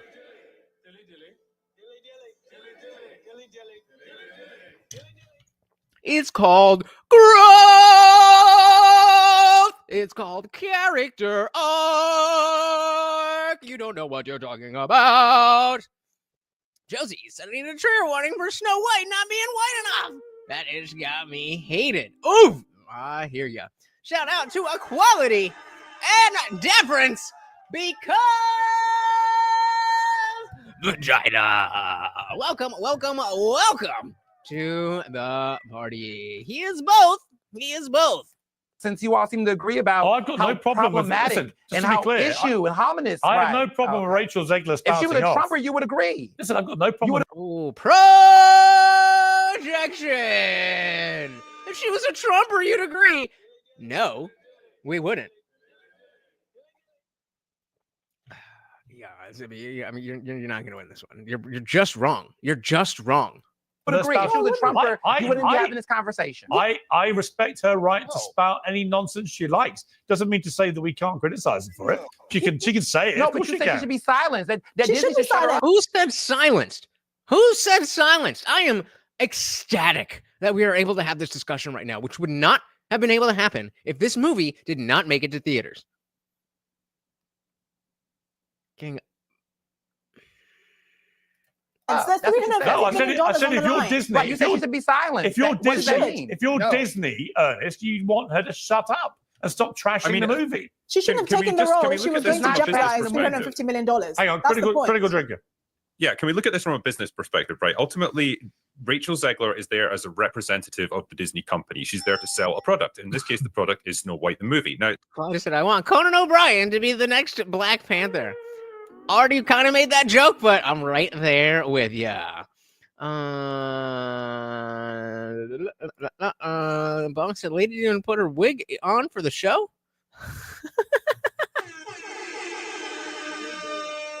It is not intensive purposes. Please tell me you're fucking with me. Oh my God! Please tell me you're fucking with me. If you think it's intensive, what is an intensive purpose? Define intensive purpose, Matt. That's a dilly for that. Welcome to the party that you are very, very wrong about. Is the expression... I can't see this. All intents... For all the intents. For this intent and for that intent and for this purpose and that purpose. For all intents and purposes.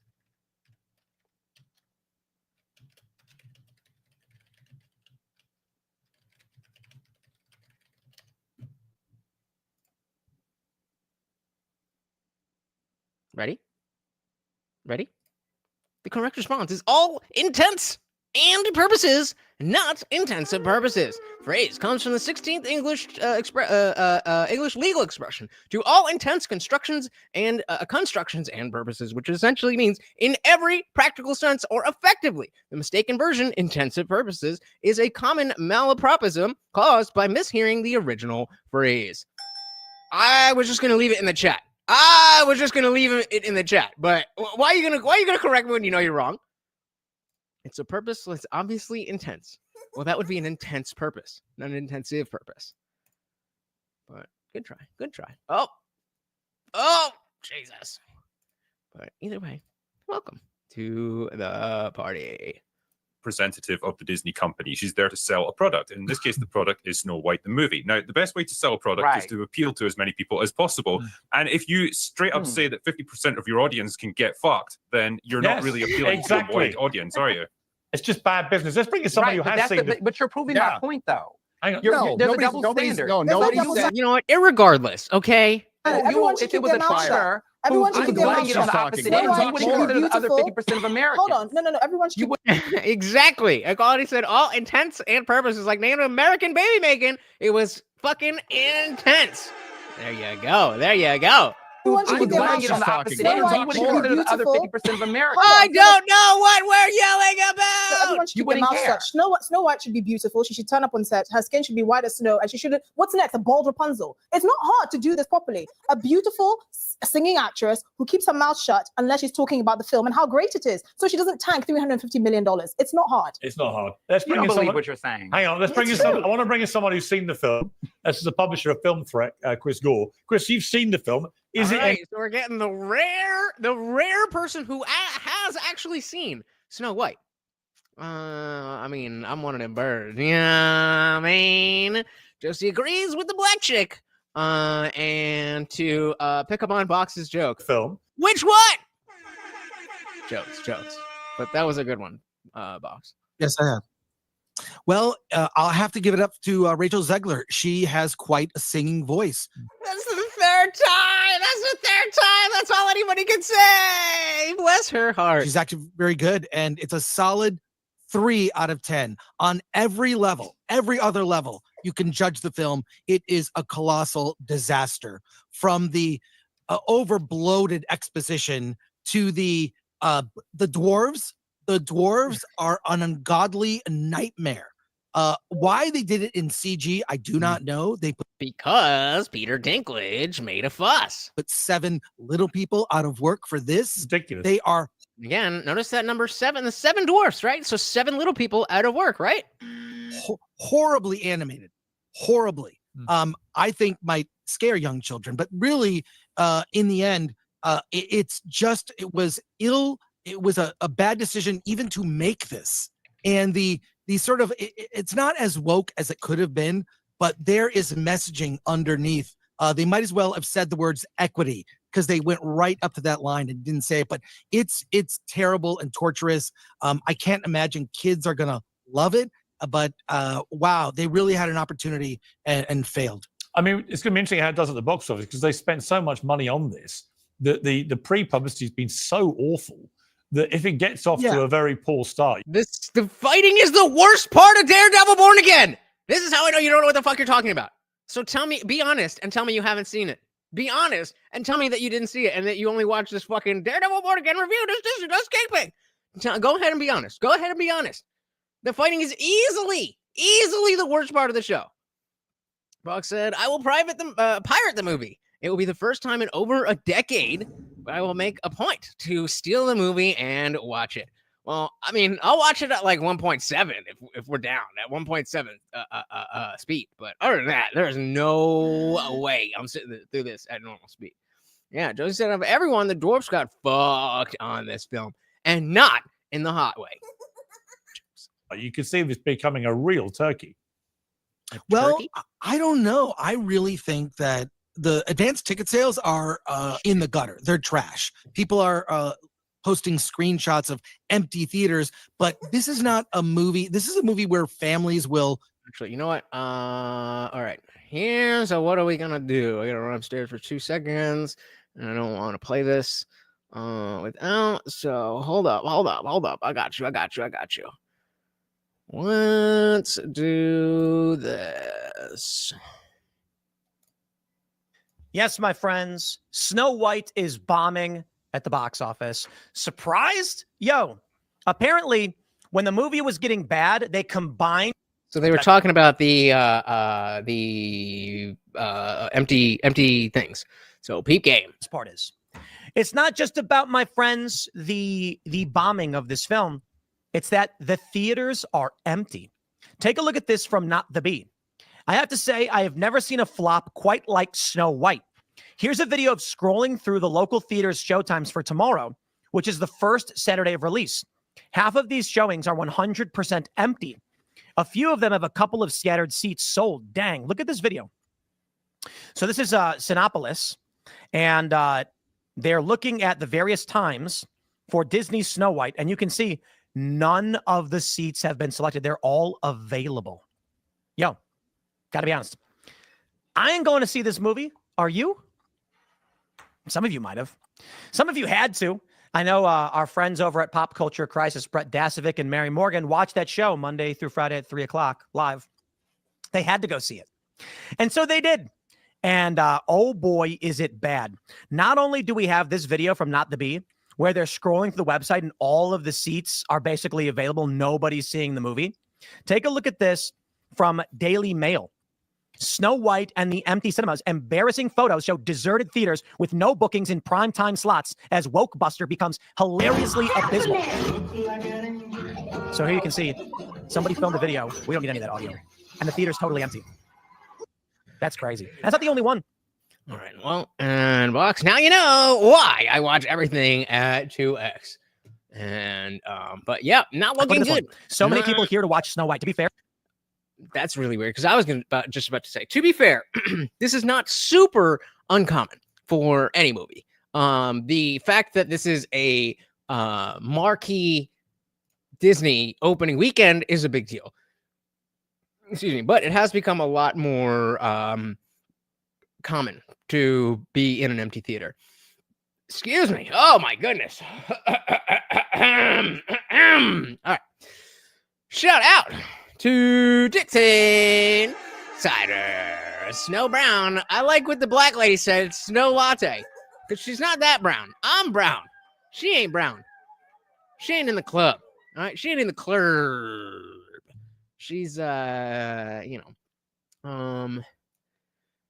Zippy said the singing is the best part of Snow White. The fighting, did you say this already?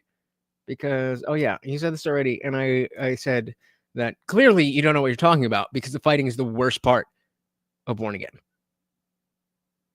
It's some parts are choppy, some parts are overly CGI, but you know you can look past it because the story is really good. I'm sorry if I just did this, but shout out to Dixon. So I did just do that, right? Welcome. Yeah. Always. Sorry, I had to get some kratom. I was going freezing in here. I'm so out of shape, guys.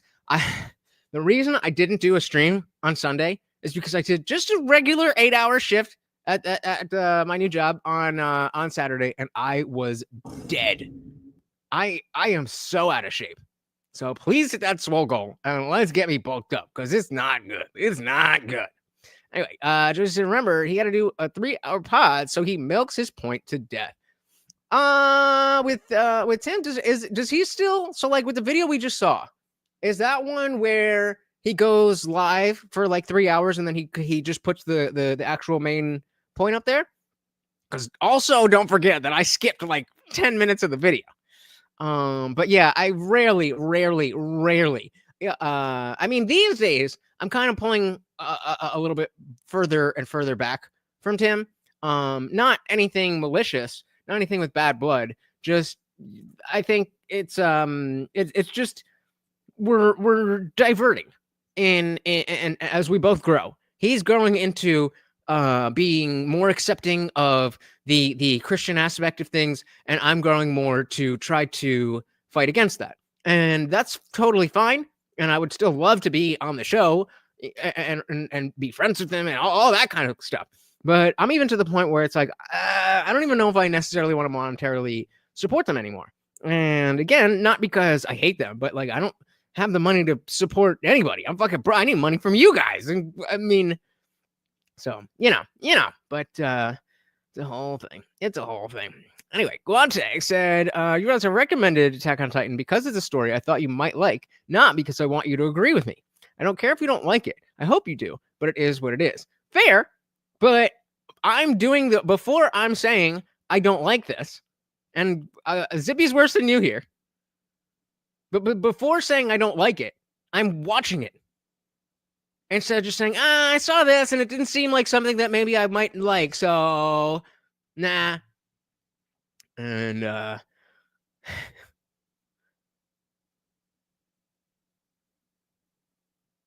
yes, Jason, everything was true. Just because you delete a message, I could still see it back here. I don't make a habit of lying. If you're just watching this shit on my opinions, then it's for the wrong reason. That's not why I'm watching it. But it is a great benefit when you say, I only saw one episode of the show that you like. I'm just saying. Well, so I stand for 10 hours a day. But where it's important to me, I do it a lot, and it never gets easier. I got a blister on the side of my big toe. I don't even know Why? Like I bought what I mean, they're newer shoes. So I had to get the non-slips, but I went with the Dr. Scholl's. I was like, this is where certain places you want to spend money. Most places you want to go with the store brand. Few places you go with the good stuff. Toilet paper, mattress topper, comfy shoes. That's where you want to go and spend your money. But everything else, it is what it is. That's what I'm waiting for. Because that's the other thing. I'm like, because now I have a fresh blister. So I have to work Friday and Saturday, which is a whole other thing. We're probably going to do a Thursday show. I'll let you guys know as we get further into the week. But I have to do a Friday and a Saturday shift. So I'm wondering if I should wrap a Band-Aid around it or just fucking go in and raw dog it, let it rip and let it turn into a callus. But it might just be the shoes. It might just be where my toe is in the shoe. You know what I mean? It creases. So it might just be the fact that they're new shoes. I don't know. Shout out to Dylan Soup. Welcome to the party. Why the fuck? Were you in the military? If you're in the military, then that's one thing. But I mean, you can get so mattress is not where you want to spend your money. Mattress topper is where you want to spend your money. So you get the 4-inch memory foam and you get the down mattress topper. So between the two, you could put that on the floor. You could put that on the floor, and it would be better than a lot of mattresses. Raw dog. Oh, I don't know. I'm scared. I'm excited to buy a standing desk so that I can stand. Sitting's been killing my back. Well, yeah, I'm on the other side of that spectrum where it's fuck. Especially because once I mean, I don't know how many of you have done restaurant jobs, but if you are there's a lot of downtime. It's when it gets busy, you're on it, you're running, you're doing 7 different things at one time. But when it's not, then you're just sitting around waiting. And when you're new, then you don't really want to be seen as the guy that's just leaning around and whatever.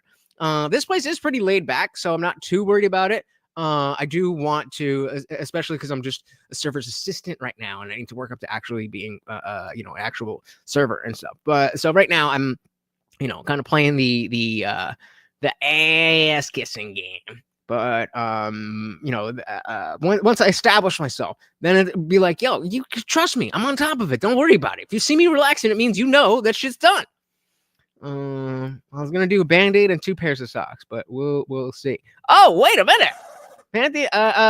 Quality said I purchased Pantheon on Blu-ray on your recommendation. So if it sucks yonder troll nuts, I'll send you the bill. Done. You gotta be honest, because you won't not like it unless you're stupid. But fair enough. I will pay you for that stupidity. All right, let's dive back in here. The only person who actually saw Snow White. Theaters, but this is not a movie. This is a movie where families will decide to see a movie, not buy advance tickets and walk up. So it could go either way. I mean, especially these days, do people even really do that? Do people really decide before they're going to the movies, maybe an hour or so before, that where they're going to go, what they're going to do? Especially opening weekend of a Disney movie, there's going to be 17 million different showings. You just go. A movie, not buy advance tickets and walk up. So it could go either way. I think in the end, because of the budget, it's a financial disaster. And it just shows how creatively bankrupt Disney is as a studio, that they're even considering doing this. These live action remakes have all been awful. And this one has been burdened by, of course, Zegler and her being very outspoken politically, probably a weird, bad choice. They didn't rein her in soon enough. I don't think she understood the responsibility of taking on this role. So where her career is after this, I think Broadway, but she will never be an actress that will be at the head of a tentpole big blockbuster. No one will take a risk on her. And this movie will prove that out. Chris Gore, thank you very much. I appreciate you joining us. Thank you. Well, let's get into the... What the fuck are you laughing at? Did you even see the movie, Ernest? This other aspect of it, which was the ludicrous decision to not actually use dwarf actors to play Snow White and the Seven Dwarfs. And what are back socks? Back socks? What the fuck are back socks? Critical Drinker, my whole position on this is from the start has been in the dwarf actor world. Hey, shout out to Cheddar Steve over on Rumble. Welcome to the party. Oh boy! So it took the family to see Snow White, and we all took a dump in the seats before the movie ended and walked out. Half white and the 7 racist midgets. Well, dilly to that.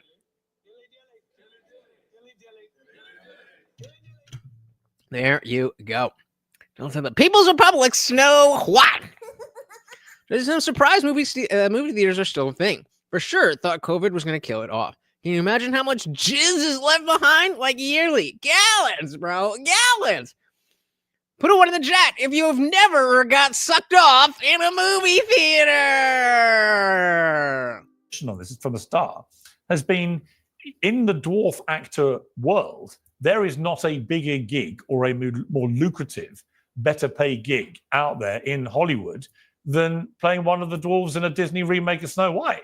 And yet, I mean, other than maybe Tyrion Lannister. In an effort to supposedly be more inclusive and to signal their virtue for what they saw as a marginalized group of people in society, they completely screwed them over. And they deprived 7 dwarf actors of great jobs. They then tried these mystical beast nonsense. Then they abandoned that and they brought in CGI versions of dwarves, which apparently look and sound absurd in the film. What is going on here? What's the mindset behind this? That's what I was thinking, but how do black socks have anything to do with absorption rate? I'm saying if you're wearing multiple socks, you just bring up athlete's foot, keep it dry. Multiple socks is better for athlete's foot, more absorption. And it says, I wear back socks, so you may be right. And I was thinking black, but what the fuck does that have to do with absorption? This. I think you're giving them too much credit by implying that there is a mindset behind it. This is where ideology ends up tying itself in knots to the point where you've got a Snow White who isn't white, you've got a search for true love that doesn't have true love in it because that's problematic, and you've now got the 7 dwarves who aren't dwarves but now are dwarves again, but they're CGI dwarves because we don't want to employ real dwarf actors. It's absurd. It's the complete absurdity of modern Hollywood. They are so desperate not to offend anyone that they end up screwing up everything that they do. So since nobody dropped a link, nobody wants to be a mod, right? Fired for their own good. Disney are facing a big protest and backlash from dwarf actors and actresses over the decision to replace Snow White's 7 dwarfs with CGI characters. Returning to Uncensored is Dylan Postle, aka Hornswoggle from WWE. Dylan, great to see you again. Oh, he's a WWE guy. Okay, cool. Not really my thing, but I know a lot of people are into it. So you did mean black socks. More chance for athletes' feet. I only wear black socks. So how does the color of a sock pertain to its ability to absorb sweat? Box said I wear darn tough socks. They cost $20 a pair, but they have a lifetime warranty. Send them back. You send them back to them, and you'll get new socks. Wear them 2 days in a row and then wash. I just wear the regular Hanes, not the no-shows, not the ankle ones, the middle ones. Oh, come on. There's a fucking wire there. Really? God damn. What the fuck is this? Hiya! All right. What am I caught on? Oh, okay. Hiya! So we got, where am I? Regular Hanes socks that go up to there. So I got it's like $8 for like 16 pairs. You just wear them until they're fucking shit. Then you buy a new pair and it's fresh socks. Which, I think it's time to get me some fresh socks. I might be getting me some fresh socks. All right, now back in. What a mess. Good to see you. Disney made of it. Please fucking tell me you're joking. Please fucking tell me you're joking. But just on that point, we discussed this before, but what I really resent is that dwarf actors have been deprived of potentially one of the best gigs of their entire careers. Piers, you mentioned the 7. Remember. Okay, so yeah, I said remember 7. Remember. Oh, God damn it. Their entire careers. Piers, you mentioned the 7 actors but what about the stunt doubles and the stand-ins Right. and all of that? Did not even think of that. Now you're talking 12 to 15 at least people in the acting Well, no more. If it's 7 dwarves and they each need a stand-in, that's at least 14. industry from my community that got left out of jobs. And here's the thing: this isn't, to me, was it Disney's call? Sure, but this all falls back on what Peter Dinklage said on that podcast about what is he on his soapbox about for all of these years, and him literally making that statement and canceling this whole community of their jobs. And what makes him the voice of my and our dwarf acting community and little people community? Why is it him that speaks up for all of us? I was on because he's the most famous one. television for 10 plus years. Why is he being taken as the voice of the whole community? That's my issue. What has been the eat? I would have. Has he faced a big? He's a midget and he thinks this, so all midgets must think this. Backlash now, because I completely agree with you. Who appointed him, the great high priest of deciding what work goes to who? From me, he sure has. I can't speak for the others, but for me, he sure has, because again, what makes it okay? What producers, directors? I would love these roles. I would love all of these roles. I would love any roles. Whether they're written for a dwarf actor or whether they're written for another actor, any role is okay for anyone. That's the issue. That's the thing of where I'm coming from. Me going out for a role. I really need you to tell me you were joking. Well, it doesn't necessarily have to be a dwarf casted role, but these were dream roles. 7 dream roles in a major production. Yeah, a major production. Disney never does anything small, as we know. Disney does big things. This is a dream role for people of my community. Of course it is. And the other thing, I just thought that the secondary phase, when they brought in these magical creatures, which were all of varying heights, some were very tall, right? I mean, I don't know how that made you feel, but I just thought it was absurd. I mean, I just think it was. I think it was trying to. So basically, you missed the big thing you missed. I was basically saying, remember before there's that's 7 positions that could have gone to dwarves and didn't. And he was like, you say 7, but you forget about the stand-ins and the other actors and whatever. So that's at least if we have 7 dwarves, that's at least 14 dwarves that are getting work in a huge marquee major Disney picture. Not anymore. You made a great sleepy. All right. Fix an immediate voice and wait, what? I mean, I just think it was. I think it was trying to fix an immediate voice and fix that issue. Who knows? But again, I go back to, why is it one voice that matters? Why aren't we taking other people in the community? And this doesn't just go for my community, it goes for any community. Why aren't we taking other voices into consideration? I heard that the dwarf actors were not even asked to voice the CGI characters. They didn't even get voiceover. I mean, you'd think if you're all about DEI, oh, the gay character has to be played by a gay person. The white person can be played by anybody. The black person has to be played by a black person. The Hindi person has to be played by... Right? And like, oh my God, what an elevation. What an elevation. You know, you have a serious tone all the way through. You got live dwarf actors. And then he just comes in and like kicks one of them in the dick. You want to bring in the male crowd? That is how you do it. Josie said, God damn, how many dwarfs does it take to get this shit done? Maybe he's signing with CGI now. Wait, why? We want more positions for these dwarf people. They don't get a lot of opportunity. So fucking, if it's a matter of being authentic, it's not a matter. And again, I'm remembering. So all right, we'll get there when we get there. So I'm going to start this. We'll come back to it. And Box is absolutely right. Action here, which again, I have no idea about that, but who knows? Yeah. I mean, that's the whole thing is ridiculous to me. And here's the thing. Someone said about how it's not original or their creativity is out the window. I don't feel that way. I love these remakes. I'm a Disney fanatic. I'm a Disney adult, as they say. These remakes are these live action. We could have guessed that about you, Ernest. Remakes, I love them. But the issue is Snow White is what kicked off the Walt Disney film franchise and company.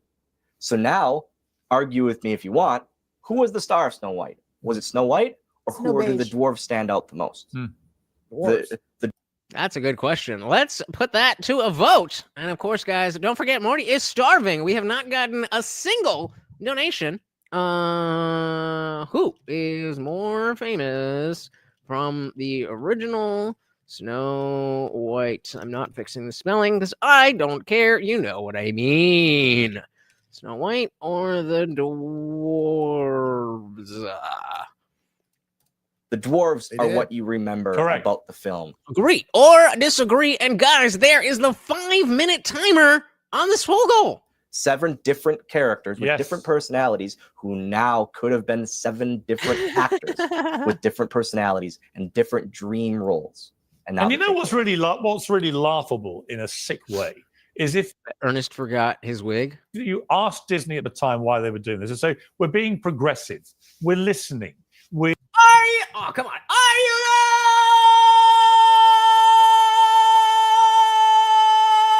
We feel it's, they're listening to people like Peter Dinklage and say, "Are you though?" Yes, no, they're listening. They're listening to one. Yeah, they're listening to one. That's my point. So they take save that, brother. Save that. Good for you. That's my issue. Yeah, I agree. They're listening to one voice. Right, I agree. But what they're doing, they're making him to me. He's not.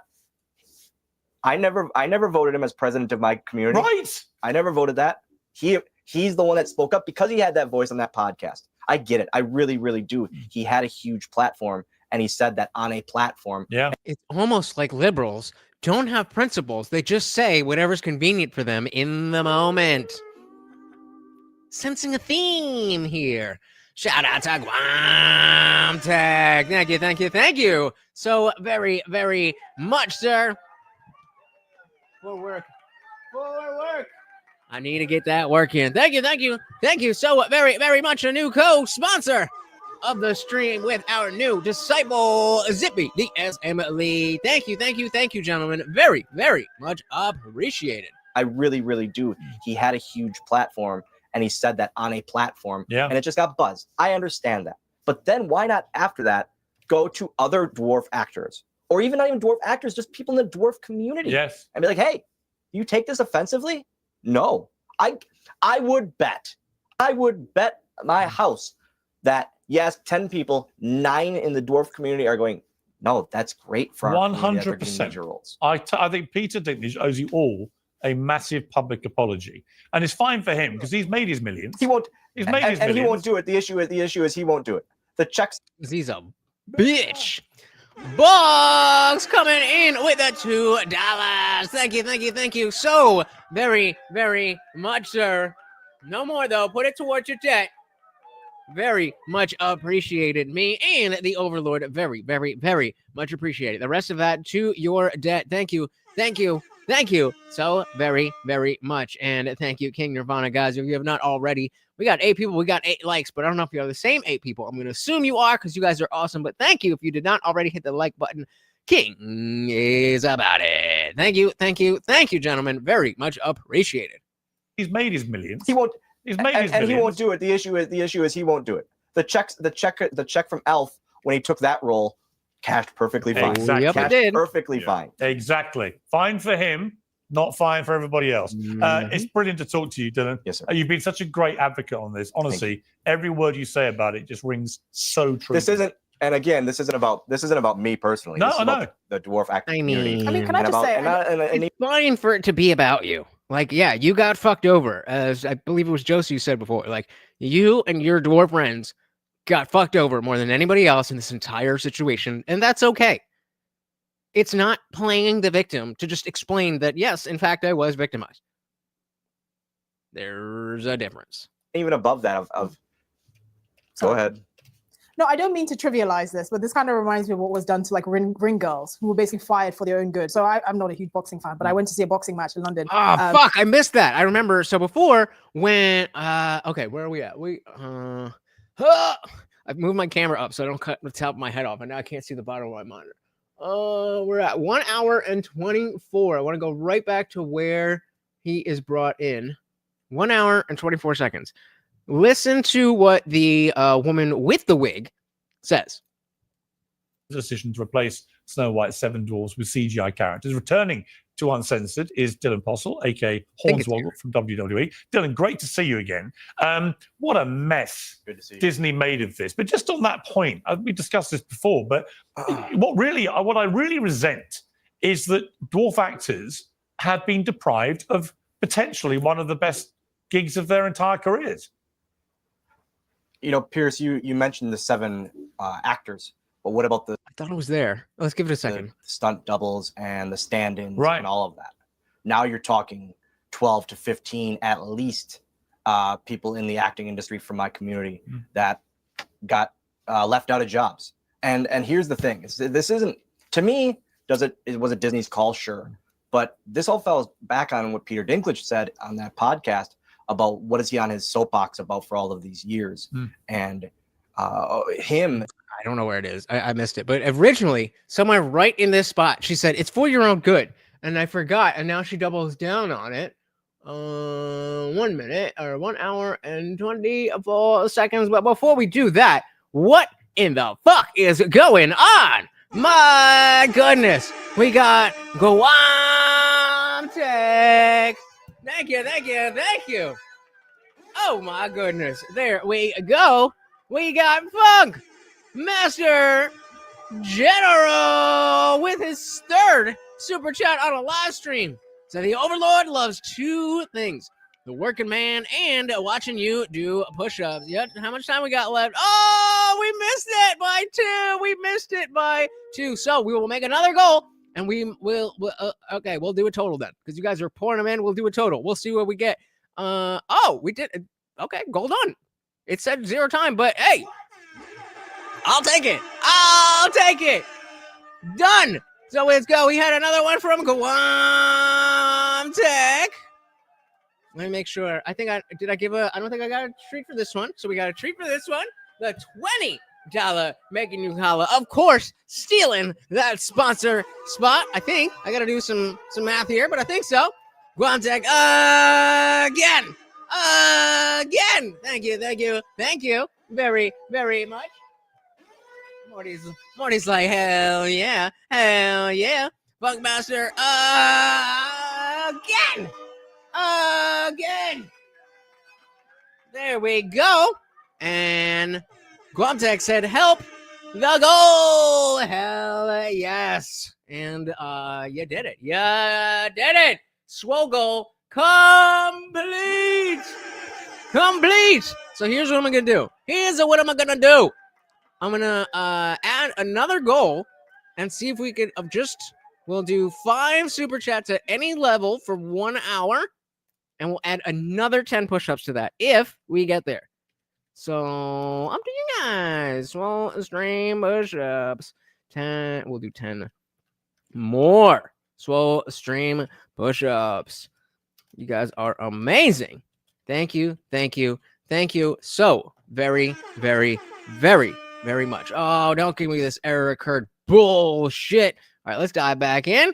Thank you so very, very much, guys. Really do appreciate it. Done to like ring girls who were basically fired for their own good. So I'm not a huge boxing fan, but I went. That's what she's saying. This is the same situation, that it's for your own good that you didn't get this role, just like the ring girls. See a boxing match in London, not of my own volition. I was on a date, and I was like, "This is great! I get to see some boxing, and I get to see some cheeks as well. This was fun." And there was no cheeks; it was just bloody boxing. And then I asked one of the staff there, "Where are the ring girls?" Like, I came here. This is part of the reason why I came. And they were like, "No, they were fired because of equality." And I feel like this is kind of a similar thing. Something has been happened on behalf of the community without actually the community's. Well, nobody asked the ring girls if they. Exactly. It looks great to me. I feel this is completely different, ma'am.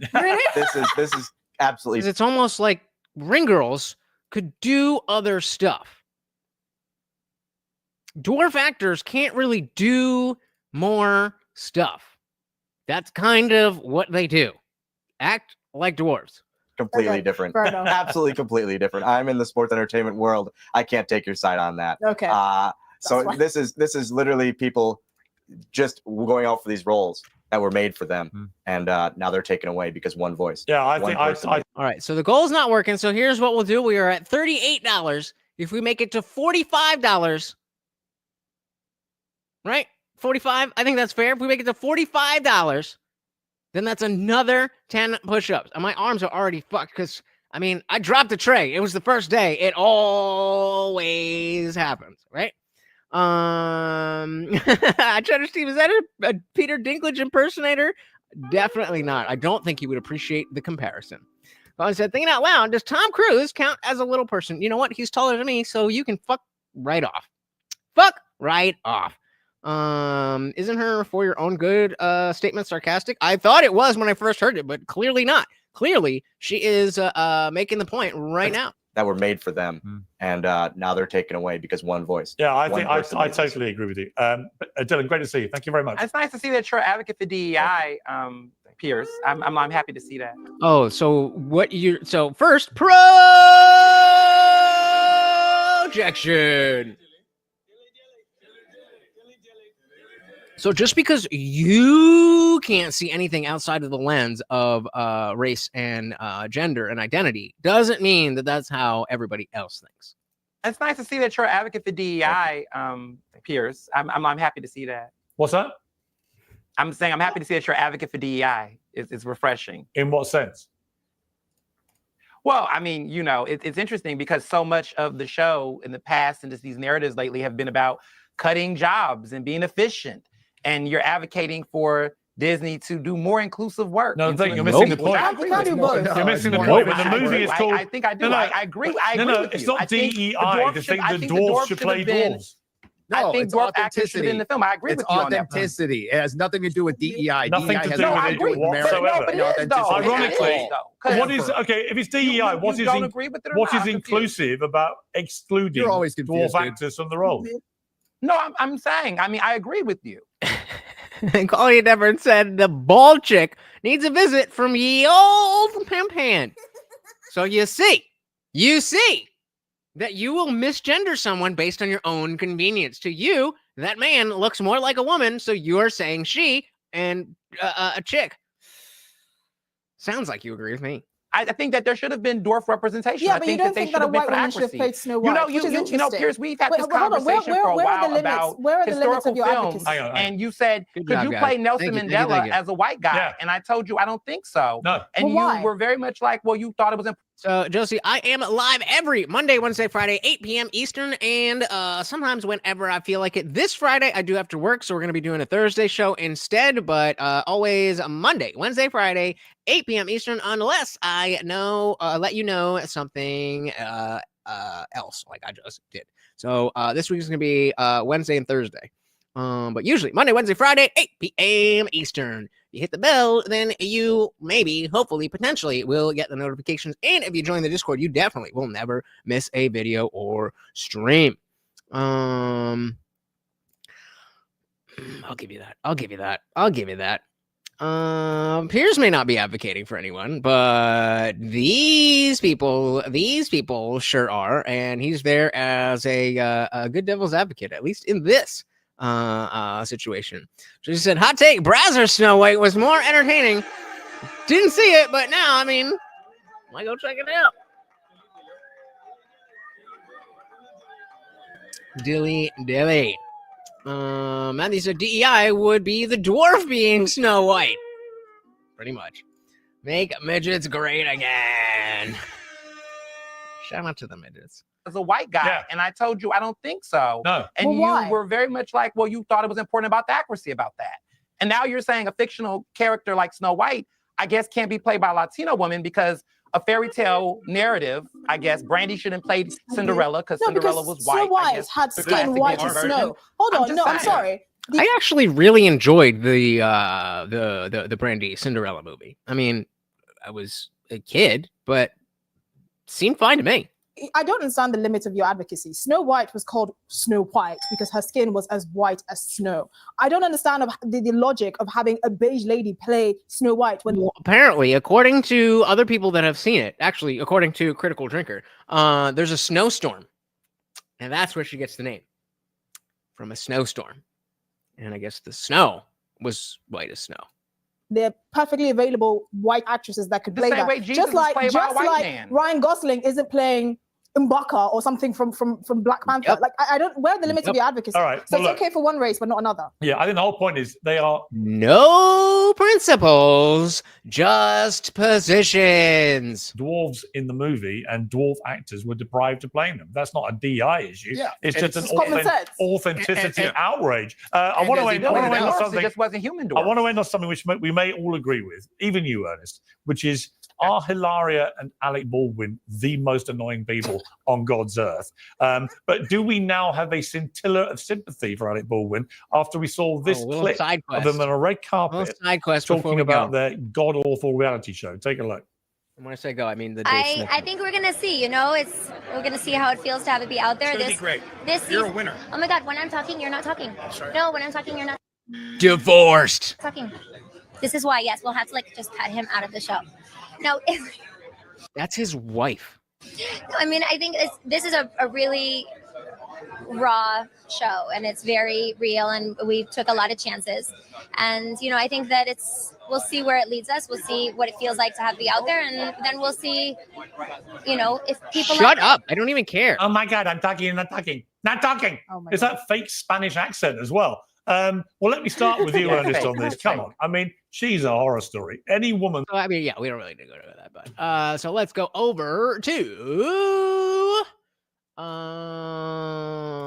another clip from Piers Megan. Piers Megan. Where was it? Here we go. And we can just start from the top. Of America's principles of international. Why I think this matters is that many people on all sides are looking very closely to just how little control the former president had. So, moving over to a more general discussion about the stuff going around. I think, Dixon, I think she did something, but I good question. I do not know. But we're moving over here now to a different episode. Was the next day, I believe. This is or no, I think it's from a week ago. So they're talking about the Lil Davy Smith. They're talking about the pardons. They're talking about Fauci. They're talking about Ukraine. They're talking about all that ish. Even CNN's Jake Tapper, no friend of MAGA, is writing a book on what he calls the cover-up of Biden's decline. I think a lot more will come out about that. The Democrats are already in freefall. A new CNN survey says their popularity has plunged to its lowest level in recorded history. How can they possibly begin to rebuild if the whole country is still engrossed by the saga of who exactly was... Claudia never said, I'm out, but first, on behalf of all men, fuck that cunt. All right, her words, not mine, but I definitely agree. He's running the country until Biden quit. Well, many on the left are also asking how the Democrats can possibly rebuild when Chuck Schumer, yes. The auto pen, de facto leader of the supposed resistance, is voting. Before they get there, I forgot they were actually talking about the auto pen here. And they're going to get into, the auto pen has been used all the time. Okay, but the point is, if we take something that was signed with an auto pen and we bring it to the person whose auto pen was used, would they be aware of what was signed? And in every situation, except for Biden, we have a reason to believe that, yes, they would know exactly what it is. Voting with Republicans on government funding. The so-called Schumer surrender has deeply divided the party, as everything currently does at the moment. This is how Senator Napoleon explained himself. It's going to be months before we open up the government. And we have no way to stop them. There's no exit ramp. It'll be totally up to them when to open up the government. Shutdowns with... Why did this start? Why do people do this? It's a lav mic. The reason it's like that and that it has a clip is so that you clip it on. Why does everybody do that? Autocrats, vicious people, nasty people. Like you? Like Musk and Trump and Doge. And all they want to do is put more money from my pockets into your pockets. We cannot have that. In charge is disaster for us. Well, my feedback is that holding these tiny TikTok microphones Is that the right reference? Democrats are now doing in all of their social media videos does not automatically make you cool. Makes you look very, very silly indeed. We're also right. Yeah. See, exactly. This weekend, President Trump invoked the Salvador. He's off the ceasefire for a second podcast, and I'll be joined a little later by the former NATO Supreme. We got Dave Smith. We got the chick who was recently on Bill Maher. I think her name's Betsy or something. We got Riley Gaines and some random ugly liberal chick, as well as Texas Bjorn Wrong. Welcome to the party. Another $10, and then text him. We're text him now. All right, text him. Welcome to the party. And guys, that puts us over the mark. So that is another 10 push-ups. Beautiful. So let's from here, let's do this. From now until the 2.5 hour mark, every dollar. No, because I'm not gonna make that. Every $5, every $3 is another push-up. Because I can't I know he'll drop mad money and I won't be able to do that. So every $3 is another push-up. So we're up to 10. We're up to 20 push-ups. Thank you, sir, and welcome to the parties. I hope Morty is feeling good. We'll give him a treat after his nap. Oh, once you come in and once he hears that, he's awake. Let's give him another one. Why not? A freebie because you guys are amazing. Box, I have no problem with an auto pen. I don't have a problem with an auto pen being used that is intended to be used to make it easier for the person who understands what's being signed to sign it, not to be used in place of the person who's supposed to be signing it, understanding what's being signed. Dixon said some consultant must have told them that it's what all the hip kids are doing on their YouTube channels, or more so on TikTok, but probably. Matthew said it's not the auto pen I have a problem with. Like you said, I question whether Biden was aware of what he was signing. Can he name every person he pardoned? I have my doubts. I said, shit, me too. Buck said, what I don't like is Biden didn't know what he was signing. It's not the auto pen. I am glad we all agree. And of course, let's do a skull. Oh no, I'm empty. Wait.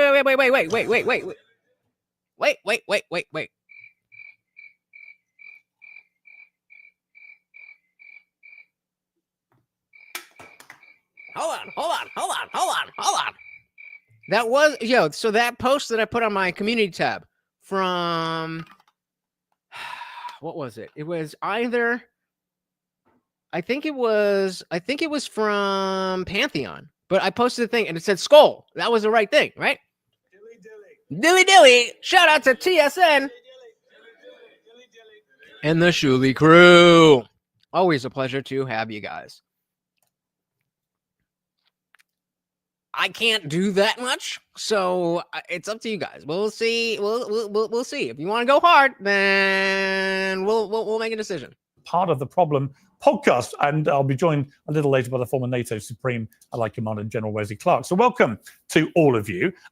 Dave Smith, Joe Biden's pardons may not apparently be worth the paper he may not have written his signature on. Bombshell. Yeah, it's pretty wild.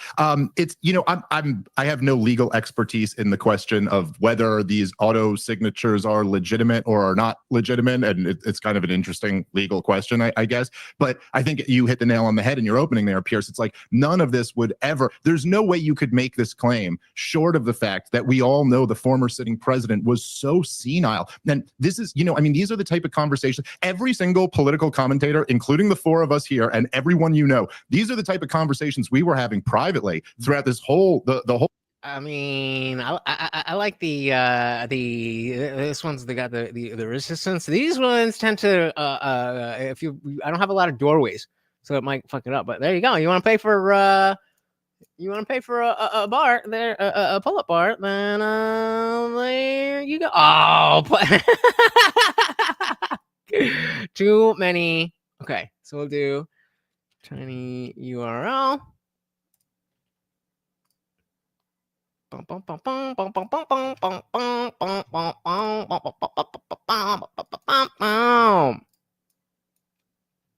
There you go, pal. There you go. You said it. I'm just kidding. The crazy lib is take a guess. Just by looking. Who do you think the lib is? Hey, there's Indie Film with another $6. That gets us another 2 push-ups. So at 22, baby, 22. Thank you. So very, very much, sir. Over on Rumble, he said, when Trump signed the order to restrict and close the Department of Education, he should have used the auto pen. I mean, either way. Yeah, I mean, it is for now, but assuming, again, that's with the assumption that what was being auto-signed was understood. So I think that could go all the way up to SCOTUS. We will see. Thank you again, Andy. Everyone you know. These are the type of conversations we were having privately throughout this whole the whole last year, at least, of the Biden administration. I mean, when you're at this level of mental decline, how much can everybody around you just abuse that? I mean, Joe Biden actually seemed at a state, at least toward the end of his administration, where a staffer could probably just tell him, "Oh no, you already said that yesterday." And he'd kind of have to go, "Yeah, I guess I did." And then I guess the bigger question than that, which I think really does rise above a legal question, is just how outrageous it is that the outgoing president would pardon Fauci. I mean, all of us know that in this whole debacle. Yep, Andy, you got it. Which, by the way, this doesn't have to be a part. Well, technically, she's a MAGA leftist, whatever the fuck that means. But not on this panel. It's an issue because Donald Trump is very implicated in this too. You can tell because liberals are always uglier. He was the president of the United States of America. I mean, if you want to go, I mean, we can keep that. We can keep that principle. Most based, mid, least based. You can tell by looking. Through all of 2020, he's the one who kept Fauci on the job through the year of lockdowns. But the fact that Fauci was covering up the fact that that his own or subsidiaries of his own agency had funded the lab where the whole thing came from, and then they covered that up and they accused everybody of being a horrible racist or conspiracy theorists if they brought up the theory of where this virus originated from, and then to impose lockdowns and mandates and just lie to the American people the whole way through is one of the gravest crimes that was ever committed by the U.S. government against the American people. And the idea that a president would give out blanket immunity for those crimes is so appalling that essentially I'm saying any way that we could undo these pardons, I support it. But it does bring up a fascinating question, and one that we talked about on a previous episode of this show, Piers. Yeah. There's questions about the Joe Biden resignation letter itself. It was such a bizarre way. There's so many questions about all of that, and I think it is I don't even know the word, like a precedent standing, like it's making precedent. Where I don't think we've had anybody that openly senile that we didn't like when who was it? Fucking FDR and Reagan were, they at least hid it well. They at least hid it well enough that the American people didn't know it. Maybe you can blame that on social media and 24-hour news coverage and whatever the fuck you want. But this is a situation that we haven't seen before. So the notion that, oh, well, anything signed by the auto pen is signed by the auto pen. That's legit. It's in fact binding. Okay. Until we have a reason to say, maybe not. Maybe not. Oh, my goodness. Monkmaster with another $10. That brings me up to what? 25? Oh, my God. 25? My arms are going to fall off. But we keep it rating. Thank you, sir. About the Joe Biden resignation letter itself, it was such a bizarre way for a sitting president to announce a couple weeks before the convention that he wouldn't be seeking re-election. He did it through like a letter, not an address to the American people. Did he though? People, and then he threw his endorsement to Kamala Harris through a tweet. This is just so bizarre. It's like out of a crazy fiction novel or something. But I'm excited that people are looking into this. You're so right about the Biden announcement. I was in New York and I saw it on X, right? It just suddenly popped up. The president of the United States was effectively quitting. I was like, whoa, wait, what? I'm sorry. I'm so sorry. Just one more quick announcement. I believe I was on your show in New York City the day after this happened. Yes, you were. But Also, it was a Sunday. That Sunday morning on the Sunday morning news shows, surrogates of the Biden campaign were going on. Sharp as attack. Sharp as attack. And Bog said there's an apparatus that propped Biden's corpse up. It still exists. Bingo. Yes, let's not forget. Let's not forget. Come on. The Atlantic corporeal form. Stay alive, Joe Biden. Stay alive, Joe Biden. Democrats need little from the frontrunner beyond his corporeal presence. 2020. 2020. But no, we're crazy for thinking he's not sharp as attack, right? Sharp as attack. And then I also, let's do a quick little, quickest of quick side quests. I think it was this one. Liberal hive mind. Yeah. So, great meme here from, well, I don't know, from Liberal Hive Mind, but featured on Liberal Hive Mind. The real job is not cleaning up the mess that Biden created. The real job is cleaning up the mess that created Biden. Yup. And saying, what are you guys talking about? He's not dropping out. It's Trump versus Biden. Which one do you want? And then later that day, the president announces in this mysterious way. So bizarre. I was actually talking to President Trump the night before, who, if you remember, had made his first rally stump appearance since the assassination attempt. And I said to him then, I think you've got this election in the bag after this, because the American people are responding so well to your fight. And he went, Yep. And if I'm saying, I think the biggest evidence that something was wrong with the Biden resignation letter was that it was not on presidential stationery, thus avoiding a federal crime. It's almost like they knew they were lying, and also that once they announce it to the American people, Biden's cornered. You can't be like, wait, hold on, they did this behind my back. That's not a good look. So it's done. Sorry. Thank you for your service to this country for the last 60 years, but you're done.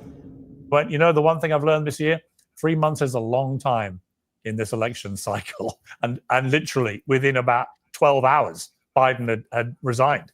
All right, Julie, there's a lot to unpack from Dave's increasingly spectacular rant there, which led to, I think he was basically implying that Fauci should be in jail by now, and many people might agree with him. But Julie, this issue of the pardons, I mean, if the president wasn't cognizant enough to even personally sign them, which he obviously was not, is that not a big problem? Indeed it is. Indeed it is. Well, first of all, I appreciate that Dave is going after Fauci and relitigating 2024. Let's talk about the fact that President Trump used an auto pen to sign all of the pardons for the January 6th insurrectionists who literally assaulted our Capitol and the seat of our democracy. So again, the question is, so if we took that executive order and we were like, hey, Trump, did you sign this? He'd be like, yep. Do we see the difference? Matthew, so let's be real. At no point in the last 2 decades was Biden making his own decisions, but at least he had to say the words himself. Not so much with the pardons. Bingo. Exactly. And that's the difference, that we can have, like, you don't have to be the most mentally acute. Well, I mean, that should be a requirement, but it's certainly not a requirement. And that's not the big issue. But of course, yeah, exactly, Box. It's 2025, babe. It's 2025. So if you want to talk about that, is President Trump not compensated? Riley's hate will not be accepted here. Riley is gorgeous. Use her fucking name. This is Riley Gaines. This is the Leah Thomas girl. Gray shirt would probably be better if she lost the snake foot. I mean, there's a lot of things she could do better. White shirt. You pleased if you would be pleased if you got to bang her. Okay. Fair enough. I mean, I don't necessarily disagree with that. But Riley Gaines is clearly the best get here. No question. You might be a little gay, dude. I'm just saying. I'm just kidding. Just kidding. Bambi said, gosh, Piers is such a cuckold. He looks like he's into cum on his face. Okay. I'm not sure what sparked that, but fair enough. He said she made it 6 seconds before mentioning January 6th. This Mente to sign them himself, that he used an auto pen to I don't blame him for not wanting to sign his own signature to pardoning insurrectionists, but that's exactly what he didn't do. So let's look at this from a really... It's like, honey, Dave is not that guy. Dave is not that guy. Really realistic perspective. There's nothing in the Constitution that has the auto pen exclusion. And maybe this is the precedent for that exclusion. President Biden is still very much alive to tell us. Is it Put a 1 in the chat if you are not sure if Joe Biden is alive. If you are not sure that Joe Biden is alive at this very moment, put a 1 in the chat. That he, in fact, wanted and did pardon the people that he pardoned. So this whole thing is crazy. It's done to rile up the base. It's done to tie up the courts. I'm sure the Supreme Court, even the Supreme Court, is going to say this is ridiculous because auto pens have been used consistently in signing documents over and over and over again in this administration, in the previous administration, in the first Trump administration. So there's no auto. And again, so in all of those situations, hold up the paper that was signed. Do you agree with this? Did you mean to sign this? In every instance, we know, or at least have a reason to believe, that yes, because of the exact precedent that you're talking about, that president would know what it is that was signed. That's a difference. Auto pen exclusion to the United States Constitution. But I understand why Dave wants to talk about Anthony Fauci. He wants to talk about anything other than the fact that, of course, this president, the one we have right now, pardoned January 6th insurrectionists, and you have the temerity after that to talk about Anthony Fauci, who I think did the best he could. Did the best he could under very... He did the best he could by lying to the American people. He did the best he could at hiding what was really going on. Challenging circumstances. He did not pardon people who were convicted by a jury of their peers and sentenced to decades in prison for attacking the United States Capitol and putting in harm's way, not just Democrats, but even Mike Pence. But Julie, you talk about putting people in. All right, but Julie, you talk about putting people in harm's way. I mean, Anthony Fauci, all right, you say he did the best he could. But what does it say about the front man for the whole pandemic defense in America? That for so long, he pushed what is clearly now a completely false narrative about this virus emanating in a wet market, when in fact it now looks almost certain from all the independent studies that it emanated from the Wuhan Institute of Virology, where they were literally testing new coronaviruses. And who had a hand in some of that? Anthony Fauci. So, I can totally understand why people who were called conspiracy theorists, I remember it. I was sort of lulled into thinking it might be myself, because why would you go against the front guy for the whole pandemic? But he didn't even realize. So either he's incredibly naive that he thinks it was in a market, not the literal Institute of Virology where they were testing new coronaviruses, or he's a malevolent player in this who knew exactly where it started, which is, in my view, far more likely. And then he created this whole kind of story to deflect attention from what America was also involved in doing in that lab with the Chinese. Do you know what I love about this whole discussion? That you want. And I'm not going to talk about anything that's been levied here. I'm just going to try to divert the conversation into something else, because exactly what you're saying, I completely agree with. But if I say that out loud, then all my friends will hate me. I'm going to have a conversation about pardons, and you'd rather focus on Anthony Fauci and not. Yep, that's the topic. Welcome to the conversation. Everyone said Fauci orchestrated the whole damn pandemic. Bingo. It was because of him that it happened. Yep. Fauci killed way more people than J6.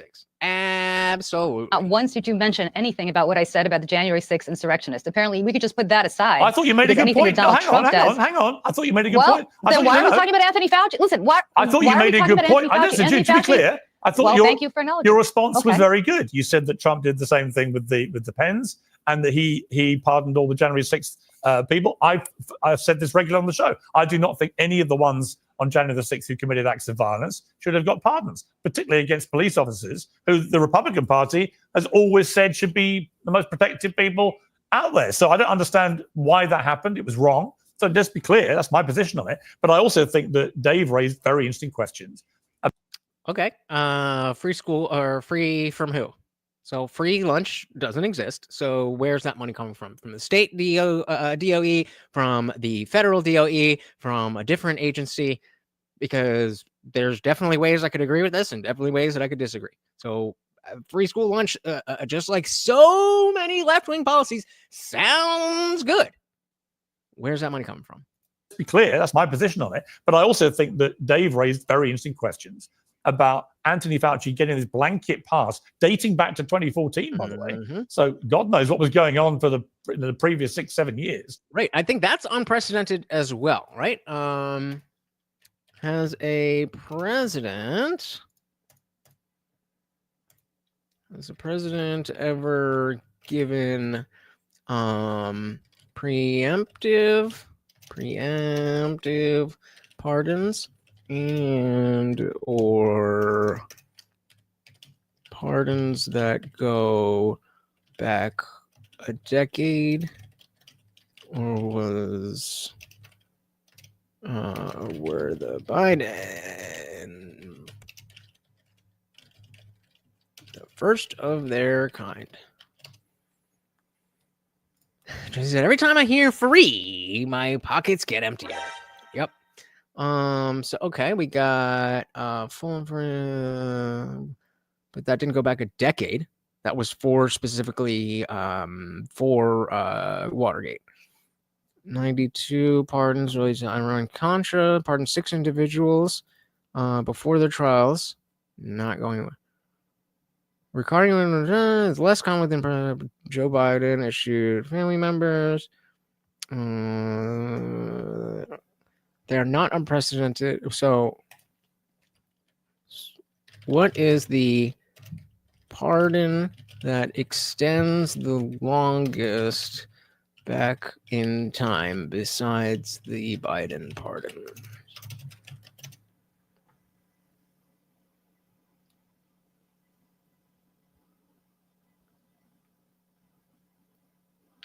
Okay, so Jimmy Carter. I mean, you know, Carter is Carter. But by and large, while not unprecedented, not really the way things are done. So Box was talking about free school lunch. So we have universal free lunch here. Blah, blah, blah. You go to school. Again, I'm not yet disagreeing with you. I'm just asking, where is that money coming from? Texas Texum said, I wouldn't mind free school lunches for all as long as it was quality food. Again, still agree there. He said, I find it funny that Fauci is focused on. We all know Svengali exists, and he is just another pawn. Hillary Clinton. Yep. Right. And again, I agree with you. The question is, where is the money coming from?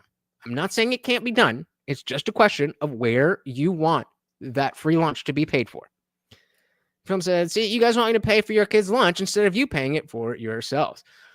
Well, I mean, you know, I'm okay with that. There's some people that are poor as shit, and I don't think that because of their choices, their children should be punished.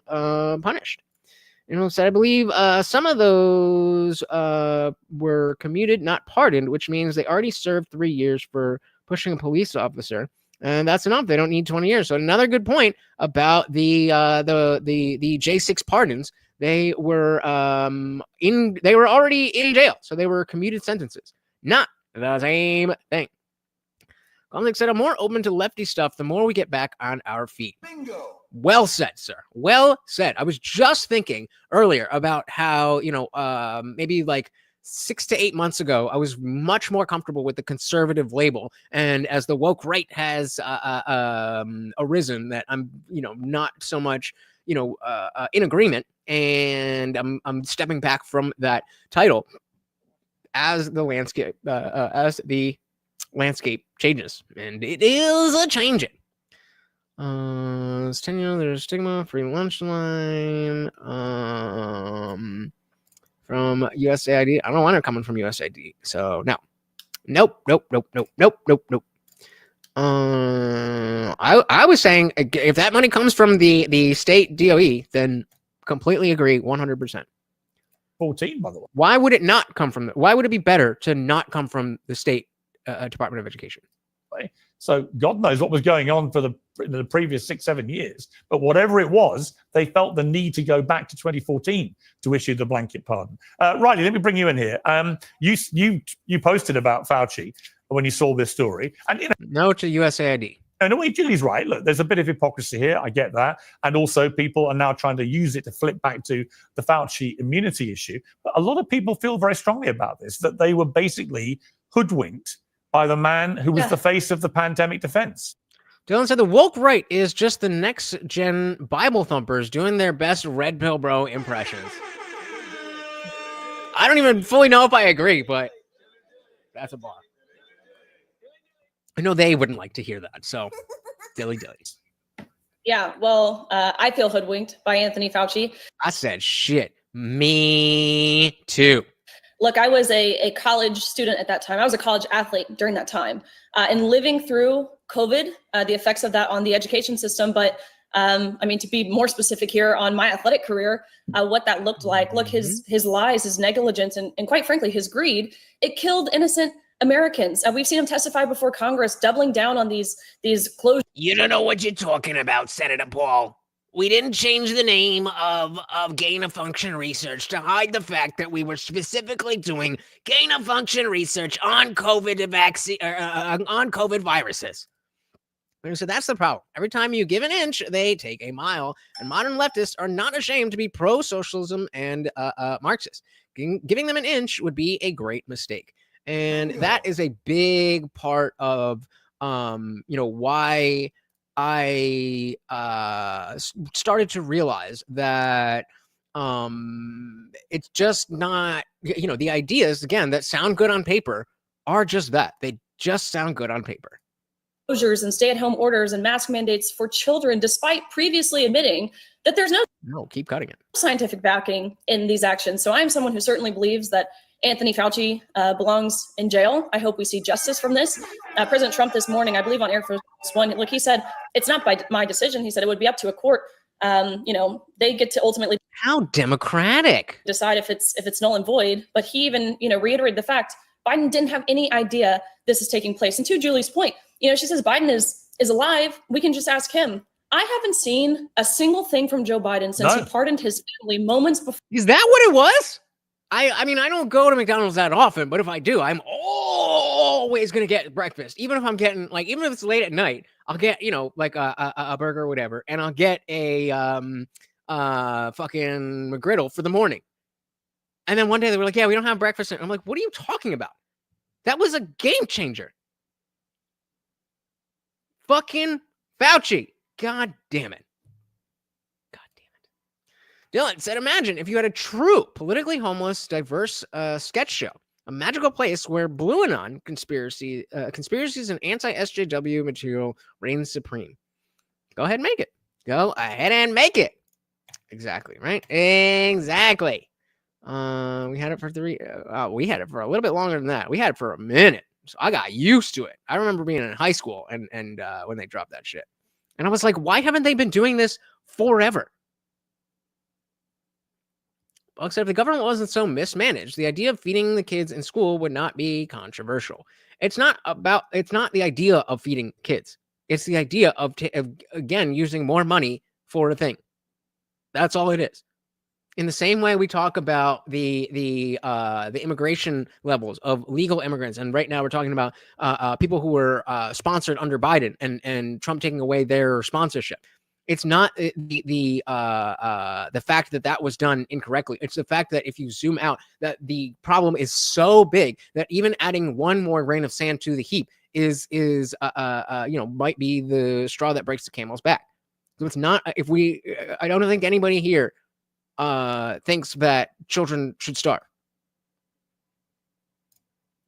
Anyway, so the whole COVID thing was essentially the story of Mission Impossible 2. Those that made money making the virus were also making money to fight the virus. That's big pharma for you. They say the money is there now, but it shouldn't be. This is exactly why I think we need a nationwide lawsuit that should take place on behalf of citizens against the Democratic Party for embezzlement. I'm down. Do we actually know he's? I'm not being funny, but do we actually know he's even alive? I mean, he's just disappeared. The guy has disappeared. Yes, we do. We do. Well, we assume he is. We do. And right? How do you know? How do you know? I mean, would Well, anyone? actually, I know. Julie, I know Julie, he be is honest. because Julie, I know would people you who've been with him. would you genuinely take his word for it over anything he now said, which involved him having to remember stuff that happened a few months ago? Because I wouldn't. I think we saw quite clearly Piers, that this is a man. Piers, This is I a don't man. think Donald. I don't think. Go on. Listen, I don't think Donald Trump is particularly mentally well. You may agree with me or disagree with me on that. I couldn't think disagree Donald more. Trump, is a bit Trump unhinged. to me is Hope harder. Like, well, he says things that I don't like, so he's not mentally well. Shut up. Shut up. You don't think that. You're lying. Who was talking about being an LAH? It's exactly okay, the same. well, I'm glad. Well, he's exactly I'm the same. glad You may not like disagree, it. but You may not like it, but he's not. He's exactly No. the same Donald Trump I've known for 20 years. Show any signs of mental or lack of mental acuity. Didn't think so. Honestly, it's like Okay, like the and- same and guy let me I met on day one. Well, he's a bit different than the guy that I used to know when I used to be at Fox News all the time. So let Really? me tell you, I think Why is he he's gone different? a little bit off the deep. Yes, he is. Why? Because he is. He just is. Tell me. Because he's not with it the way he used to be. He's In just what not way? with it the way he used to be. But wait. Okay, I'm sorry. Am I diagnosing like psychiatrist here? I'm telling you right now. You're the one man who making the has CMTV allegation. right I've now seen is no not the man- evidence he's not with it is at not- all. is okay. Listen, Piers. Here's the problem. The problem is that you guys would rather talk about Joe Biden, who has You just left said the Donald scene Trump is effectively, mentally and talk- unwell. I'm and just talk- saying, what's the evidence? Yes. The guy yes, is 78 yes, years I think old. He still somebody- does I think- 2 I hour. think somebody. He does 2 hour press conferences. He does somebody- 2 hour rallies. He does endless off the cuff media encounters, way more than any of his predecessors. For a guy who's got Oh, I'll bring this back up when Dave starts talking. I don't mental think the way he problems, does them- that's pretty bold. I don't think that. Yes. Remember the Atlantic article. All we need from the front runner is his corporeal form. Orange man bad. Anything but the orange man. Just because he's able to have the stamina to do that does not mean that he comports himself as somebody who is mentally well. You and I can agree or disagree on that. The truth of the matter is that you guys would much rather talk about Anthony Fauci. You'd much rather talk about Joe Biden than you talk about what's going on right now, which is that our economy is in the toilet, that Donald Trump has handed over Ukraine to his friend Vladimir Putin, that you showed a clip of the Speaker of the House talking about how he could not believe that Joe Biden cut off LNG exports, which would only help Russia. Well, what else is helping Russia right now? What Mike Johnson is allowing Donald Trump to do, which is to effectively sell Ukraine out. Okay, but we're talking about the difference of a political position and not being aware of what the fuck you are signing as the commander-in-chief.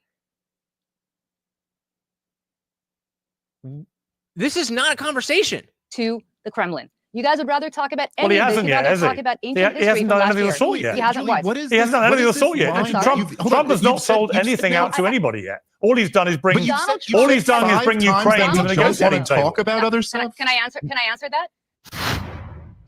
Well, we're actually going to Can I come answer to what you Ukraine. just So said, let's Piers? hold fire on Russia. We're going to come back to that. I want to bring in Batsy, who's been waiting very patiently. Which, given you are the superstar of social media the last few days, I think you're stunning. To cope for Biden. Performance on Bill Maher, which was great, by the way, and you had a brilliant answer when he came after you about why would you support Trump on tariffs. So congratulations on that. I mean, I was in before that, but that was the nail in the coffin. Moment.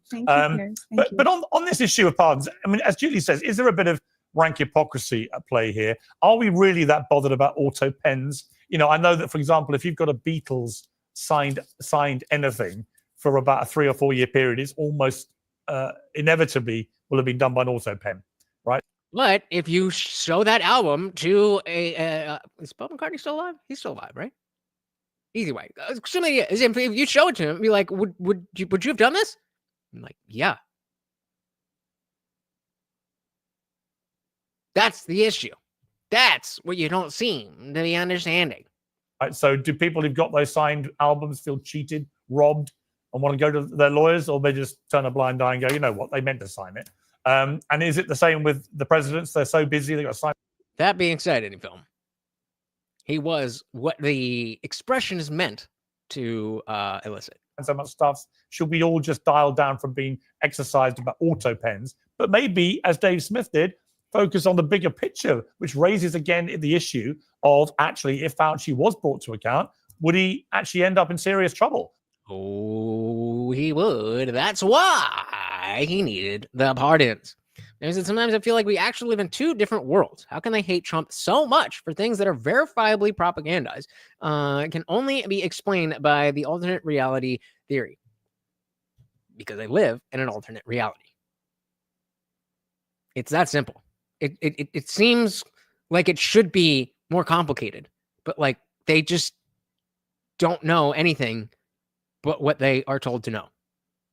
That's why we can articulate what they think they know, and they can't articulate what we think we know.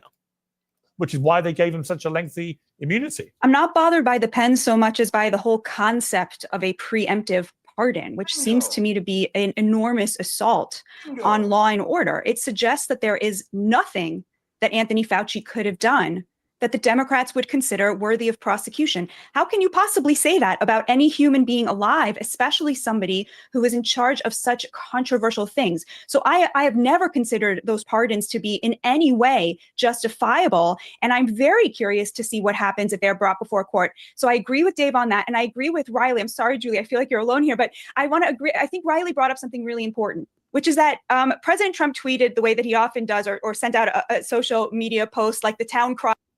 Remember to take Trump seriously, not literally. Like, I now consider these to be null and void. But when he was asked about this on Air Force One, he was asked, are those executive orders, those pardons now null and void? And his answer was, as Riley said, I think so. It's not my decision. That'll be up to a court. And I invite Democrats to look at these two speech acts by the president, what he wrote on social media and what he said. You know, what he said is what he believes, which is that he doesn't have the power just to decree this. It will go to the courts, and the courts who he respects will make their decision. You know, the Democrats, it's going to be a long 4 years if they take every single social media post literally instead of trying to understand who our president is and what he's trying to do, which is actually very popular with the American people. Well, you know, the other thing, Dave, is just that the shocking polling on the state of the Democrats right now. They are at historic lows of popularity in America. Historic, like they've never, ever had worse numbers of public approval for their performance. Never. In recorded history. And that's polls from NBC and other very reputable Thanks, news Obama. organizations. What does that tell us about the state of American politics? To me, the Democrats can howl away about Trump. This has been their go-to plan with him for many years. Yeah. It doesn't work. And actually, all it says to... No, I missed that. American politics. To me, the Democrats can howl away about Trump. This has been their go-to plan with him for many years. Yeah. It doesn't work. And actually, all it says to me is they don't have a plan, and they don't have a messenger for a plan that can galvanize America to be an alternative. Their only plan is to demonize Trump. Well, we've seen that playbook for many years, and people are just not buying it anymore. Nope. Finally. Yeah, I mean, Piers, when you think about it, it's the Democrats' approval ratings are shockingly high. I mean, after everything we've been through in the last few years, I can't believe there's anybody who stands by. You know, I find it's kind of, I must say, it's kind of amusing to hear Julie. I mean, I used to know Julie back in the Fox News days. I used to do some panels with you there. But Julie, to hear you tell me that I just don't want to talk about Ukraine is, if you keep up with me, I'm actually quite happy to talk about that topic. I think what. Yeah, she's like, you're just saying this because you don't want to talk about Ukraine. Oh, honey, sweetie baby. Oh, honey, sweetie baby. And he comes in, lib chick Julie is about to say something about Trump not respecting the court because there's thousands of federal judges that keep on trying to make themselves president. If she's smart enough to even use the stupid talking point. But Julie probably wouldn't want to talk about is exactly where she was, say, in the summer of 2020, the fall of 2020, the spring of 2021. Let any of the Democrats run back what they were saying about this pandemic and how dead wrong they got it about everything. You have that on top of the fact that, look, they went all in on the vaccine and just lied their asses off about it, Fauci included, saying things he damn well knew they hadn't tested to be true. Then they 6 feet. You don't need to wear a mask. Of course you should be wearing a mask. You could wear 2 masks, but you don't want to wear 3 masks, 6 feet apart. Propped up a senile president for 4 years, just played this ridiculous game of the emperor's new clothes, thinking they could gaslight. And look, to be clear here, I don't know what Donald Trump's mental state is. I think he's a different mental human being than any other human being I've fantastic point ever seen. But psychoanalyzing someone is one thing. Me saying that Chris Christie is obese is a different thing. That's something that anybody looking at a camera can see. Do you disagree, Box?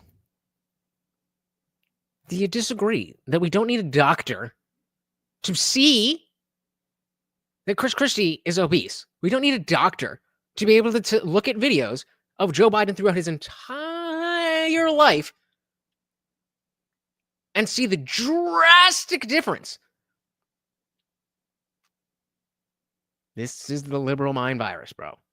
Don't believe your lying eyes unless the expert or the science tells you to. You know that Biden is senile. You do not need a degree to understand what senility does to people. That's what it is to say Joe Biden is senile. This isn't like I'm not psychoanalyzing the man. And they went all in on this. Then they tried to throw Kamala Harris, a deeply unpopular vice president, up at the last minute. They played, I mean, Piers, we've gone through it so many times on the show. All of the lies. Tony Hinchcliffe was a commentator giving a speech. It was a Nazi rally at Madison Square Garden. What the Democrats have gone through in this last election is unlike anything I've ever seen. They've lost their voting base, and they've lost, I think more importantly, their propaganda apparatus. Yeah, you know why? And you know why? And I'll come to Julie completely here. Destroyed. Well, I'll come to Julie here. And Julie, you're slightly outnumbered, so I do accept that. I think you can more than equip yourself from the early salvos. But this issue of the Democrats. What? I mean, I think honestly they lost it the moment they tried to persuade everybody that men should be in women's. You're telling me there was a good 3-year period where everything was memed through that. Oh, I mean, from that moment onwards, Trump won the battle. In fact, I was watching Bill Maher, and he was talking about Trump winning the battle for common sense. I mean, who would have thought that Donald Trump would here to resurrect the common sense? Oh, stupid. My own tagline. Be in the end the person that galvanized America over the issue of common sense. And it's because the woke progressive left arm of the Democrats went so nuts they alienated large numbers of people. I mean, how do you feel about that before I get to Chuck Schumer, who's another fascinating part of all this? So I'm Is not that to me or to Julie? No, sorry, it's to Julie. I'm sorry. I'm sorry. All right, I got another poll for you guys. This is gonna be an interesting, Right, not super high stakes, but I'm very curious as to what you guys think. Sorry, I wasn't sure. No, go ahead. Go ahead. I don't disagree with you. No, I don't disagree with you, Piers. I think the Democratic Party has no message. I think the Democratic Party has no messenger. I'm disgusted with what Chuck Schumer did. I'm disgusted with what Chuck Schumer said. But Orange Man Dad. In the New York Times this weekend about what he did and why he did it. I agree that the Democratic Party is at the lowest point in modern history of its approval ratings. And the reason for that is a lot of Democrats like me are disgusted with the leadership of the Democratic Party. So you're not going to get an argument from me about any of that. I would also caution to say that Donald Trump's approval ratings also stink.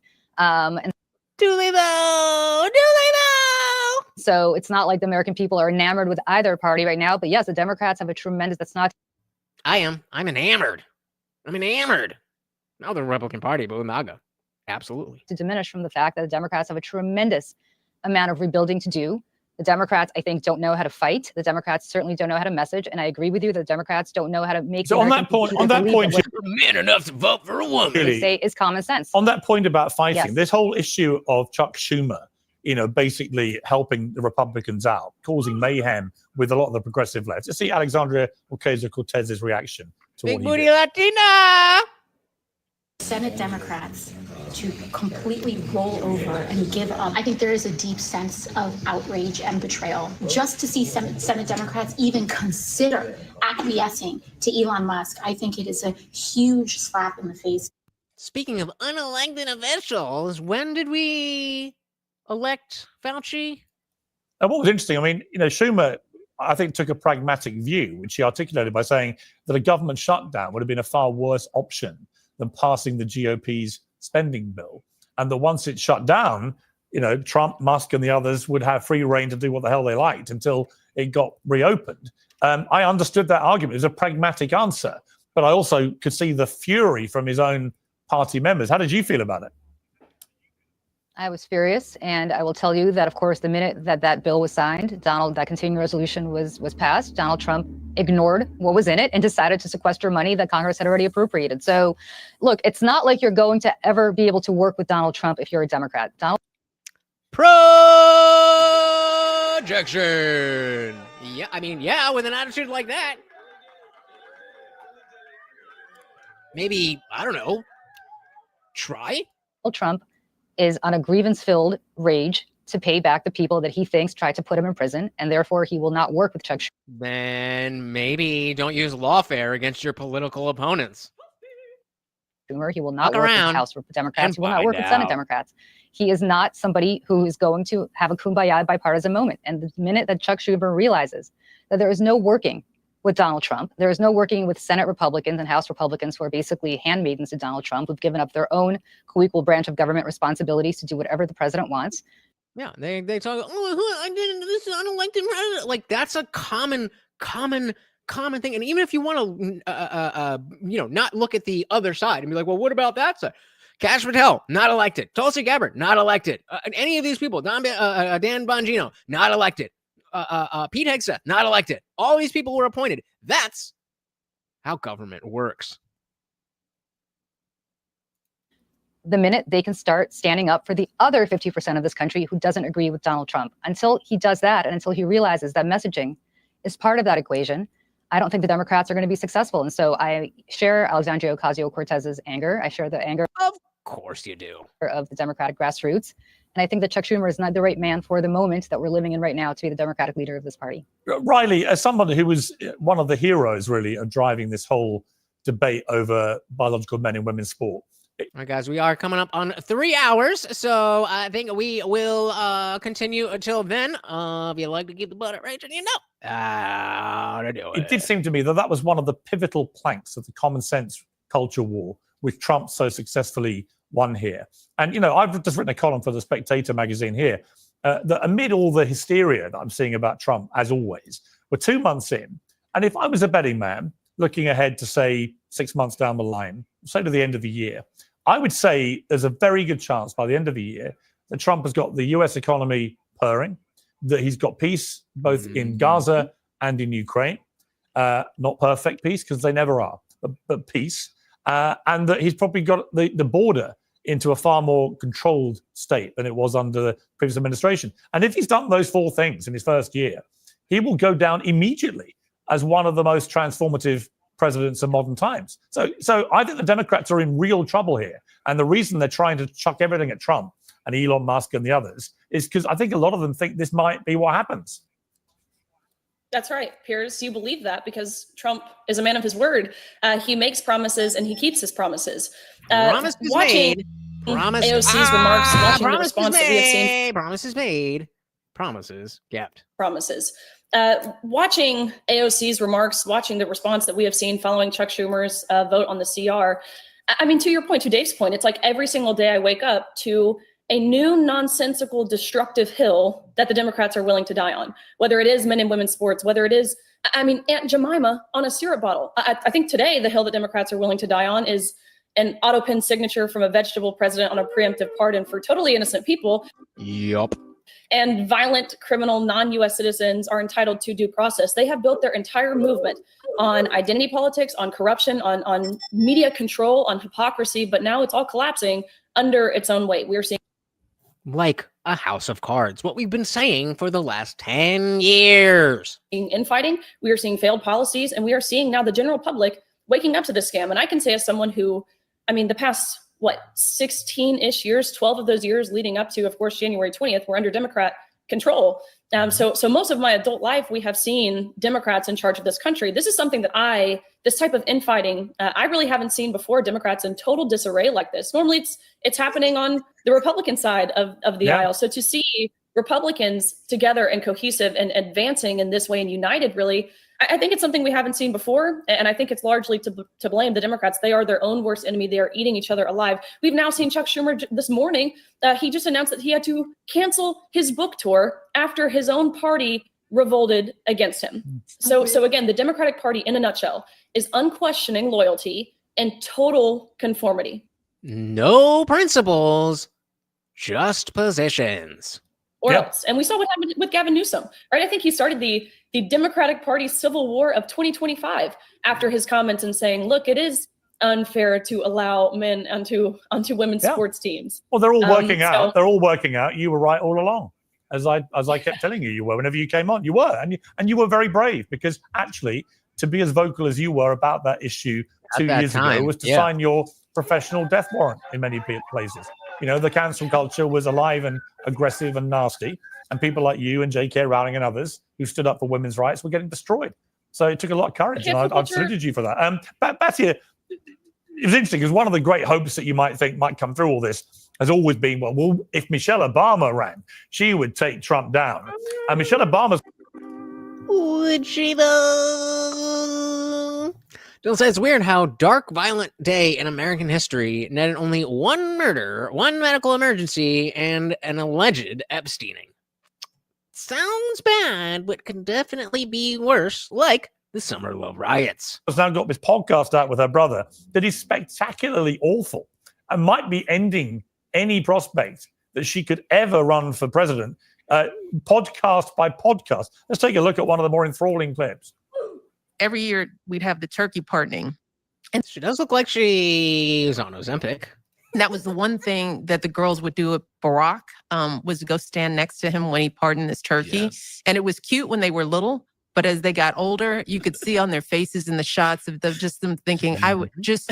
Which goes to Indie Film's point about the sentences being commuted, not necessarily pardoned. 3 years is enough. Just poke my eyes out.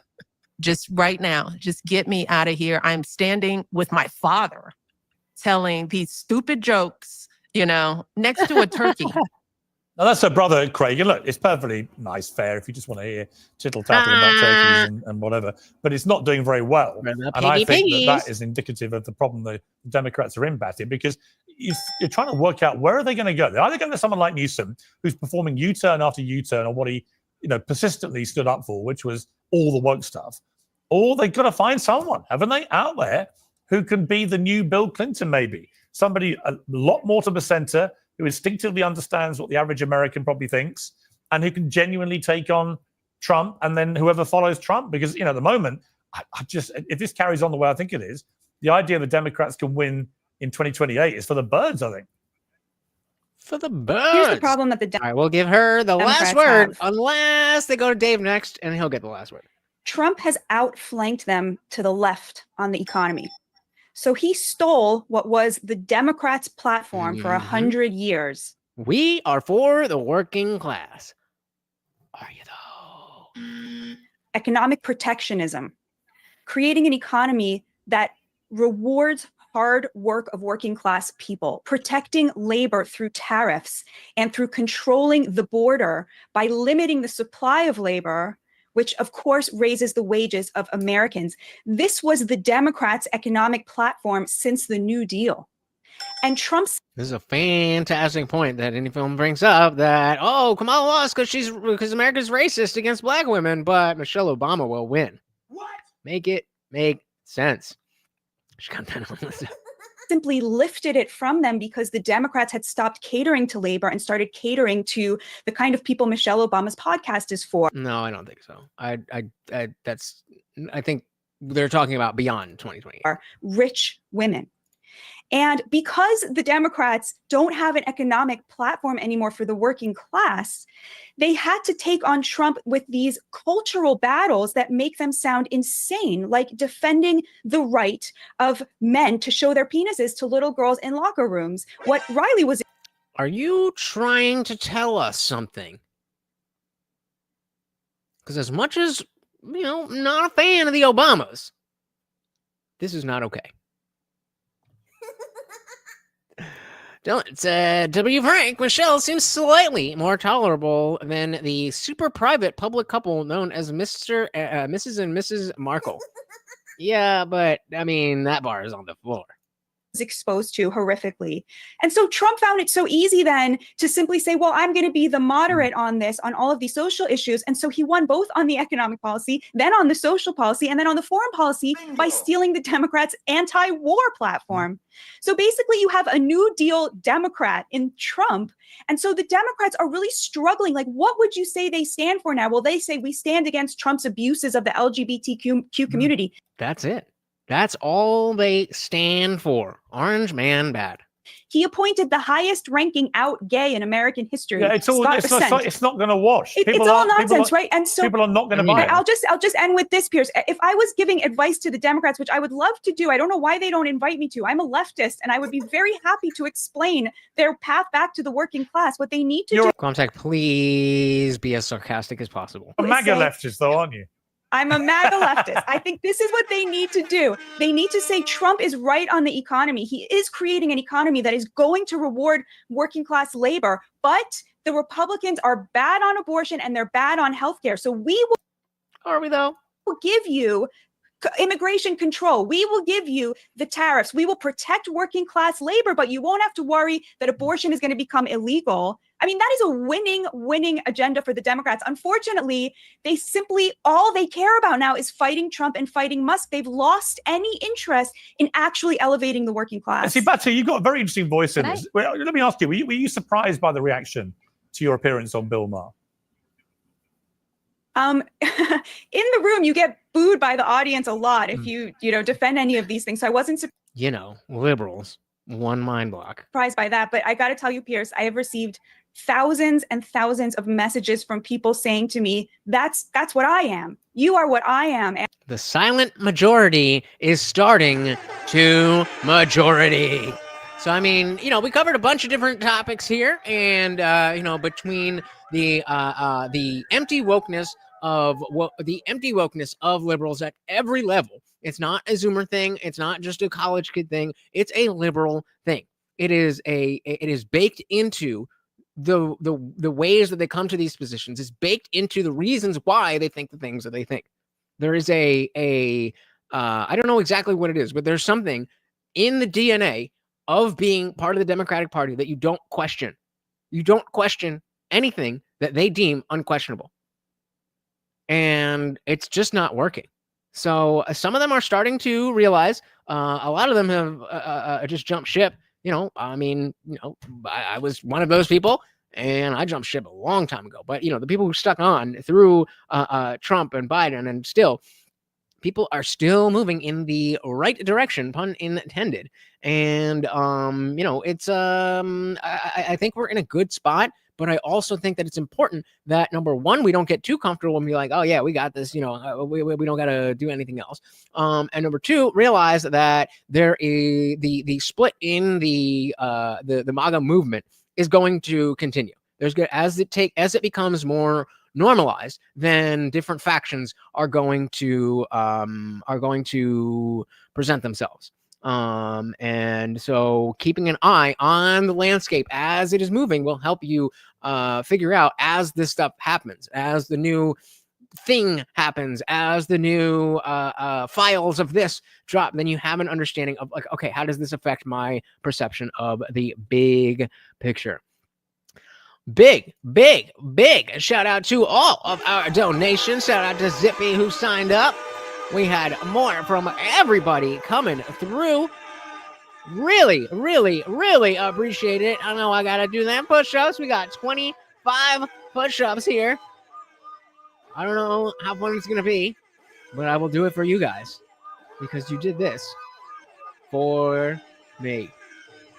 And a big shout out, of course, to the sponsor of the stream, Funk Master General. Pay yourselves. It's time to do work. Go do some work.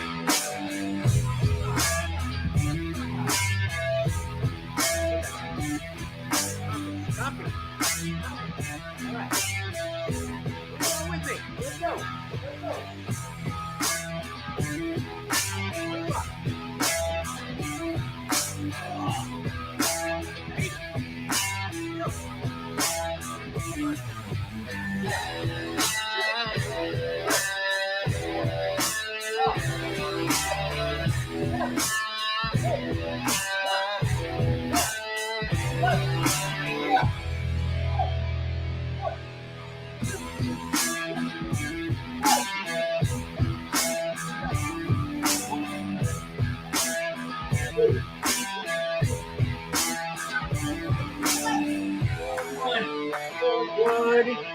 Ugh.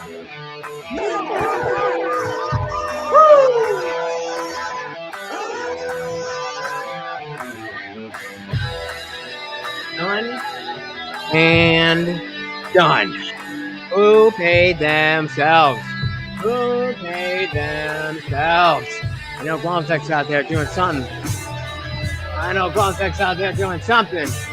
Guys, thank you so very much for hanging out. I know you guys could have spent your night doing anything in the world, but it's me and it's really TheIndianJesus.com for official merch. Have the free Discord server pinned to the top of the chat. 24 here in the corner, and it's great to have meet with people.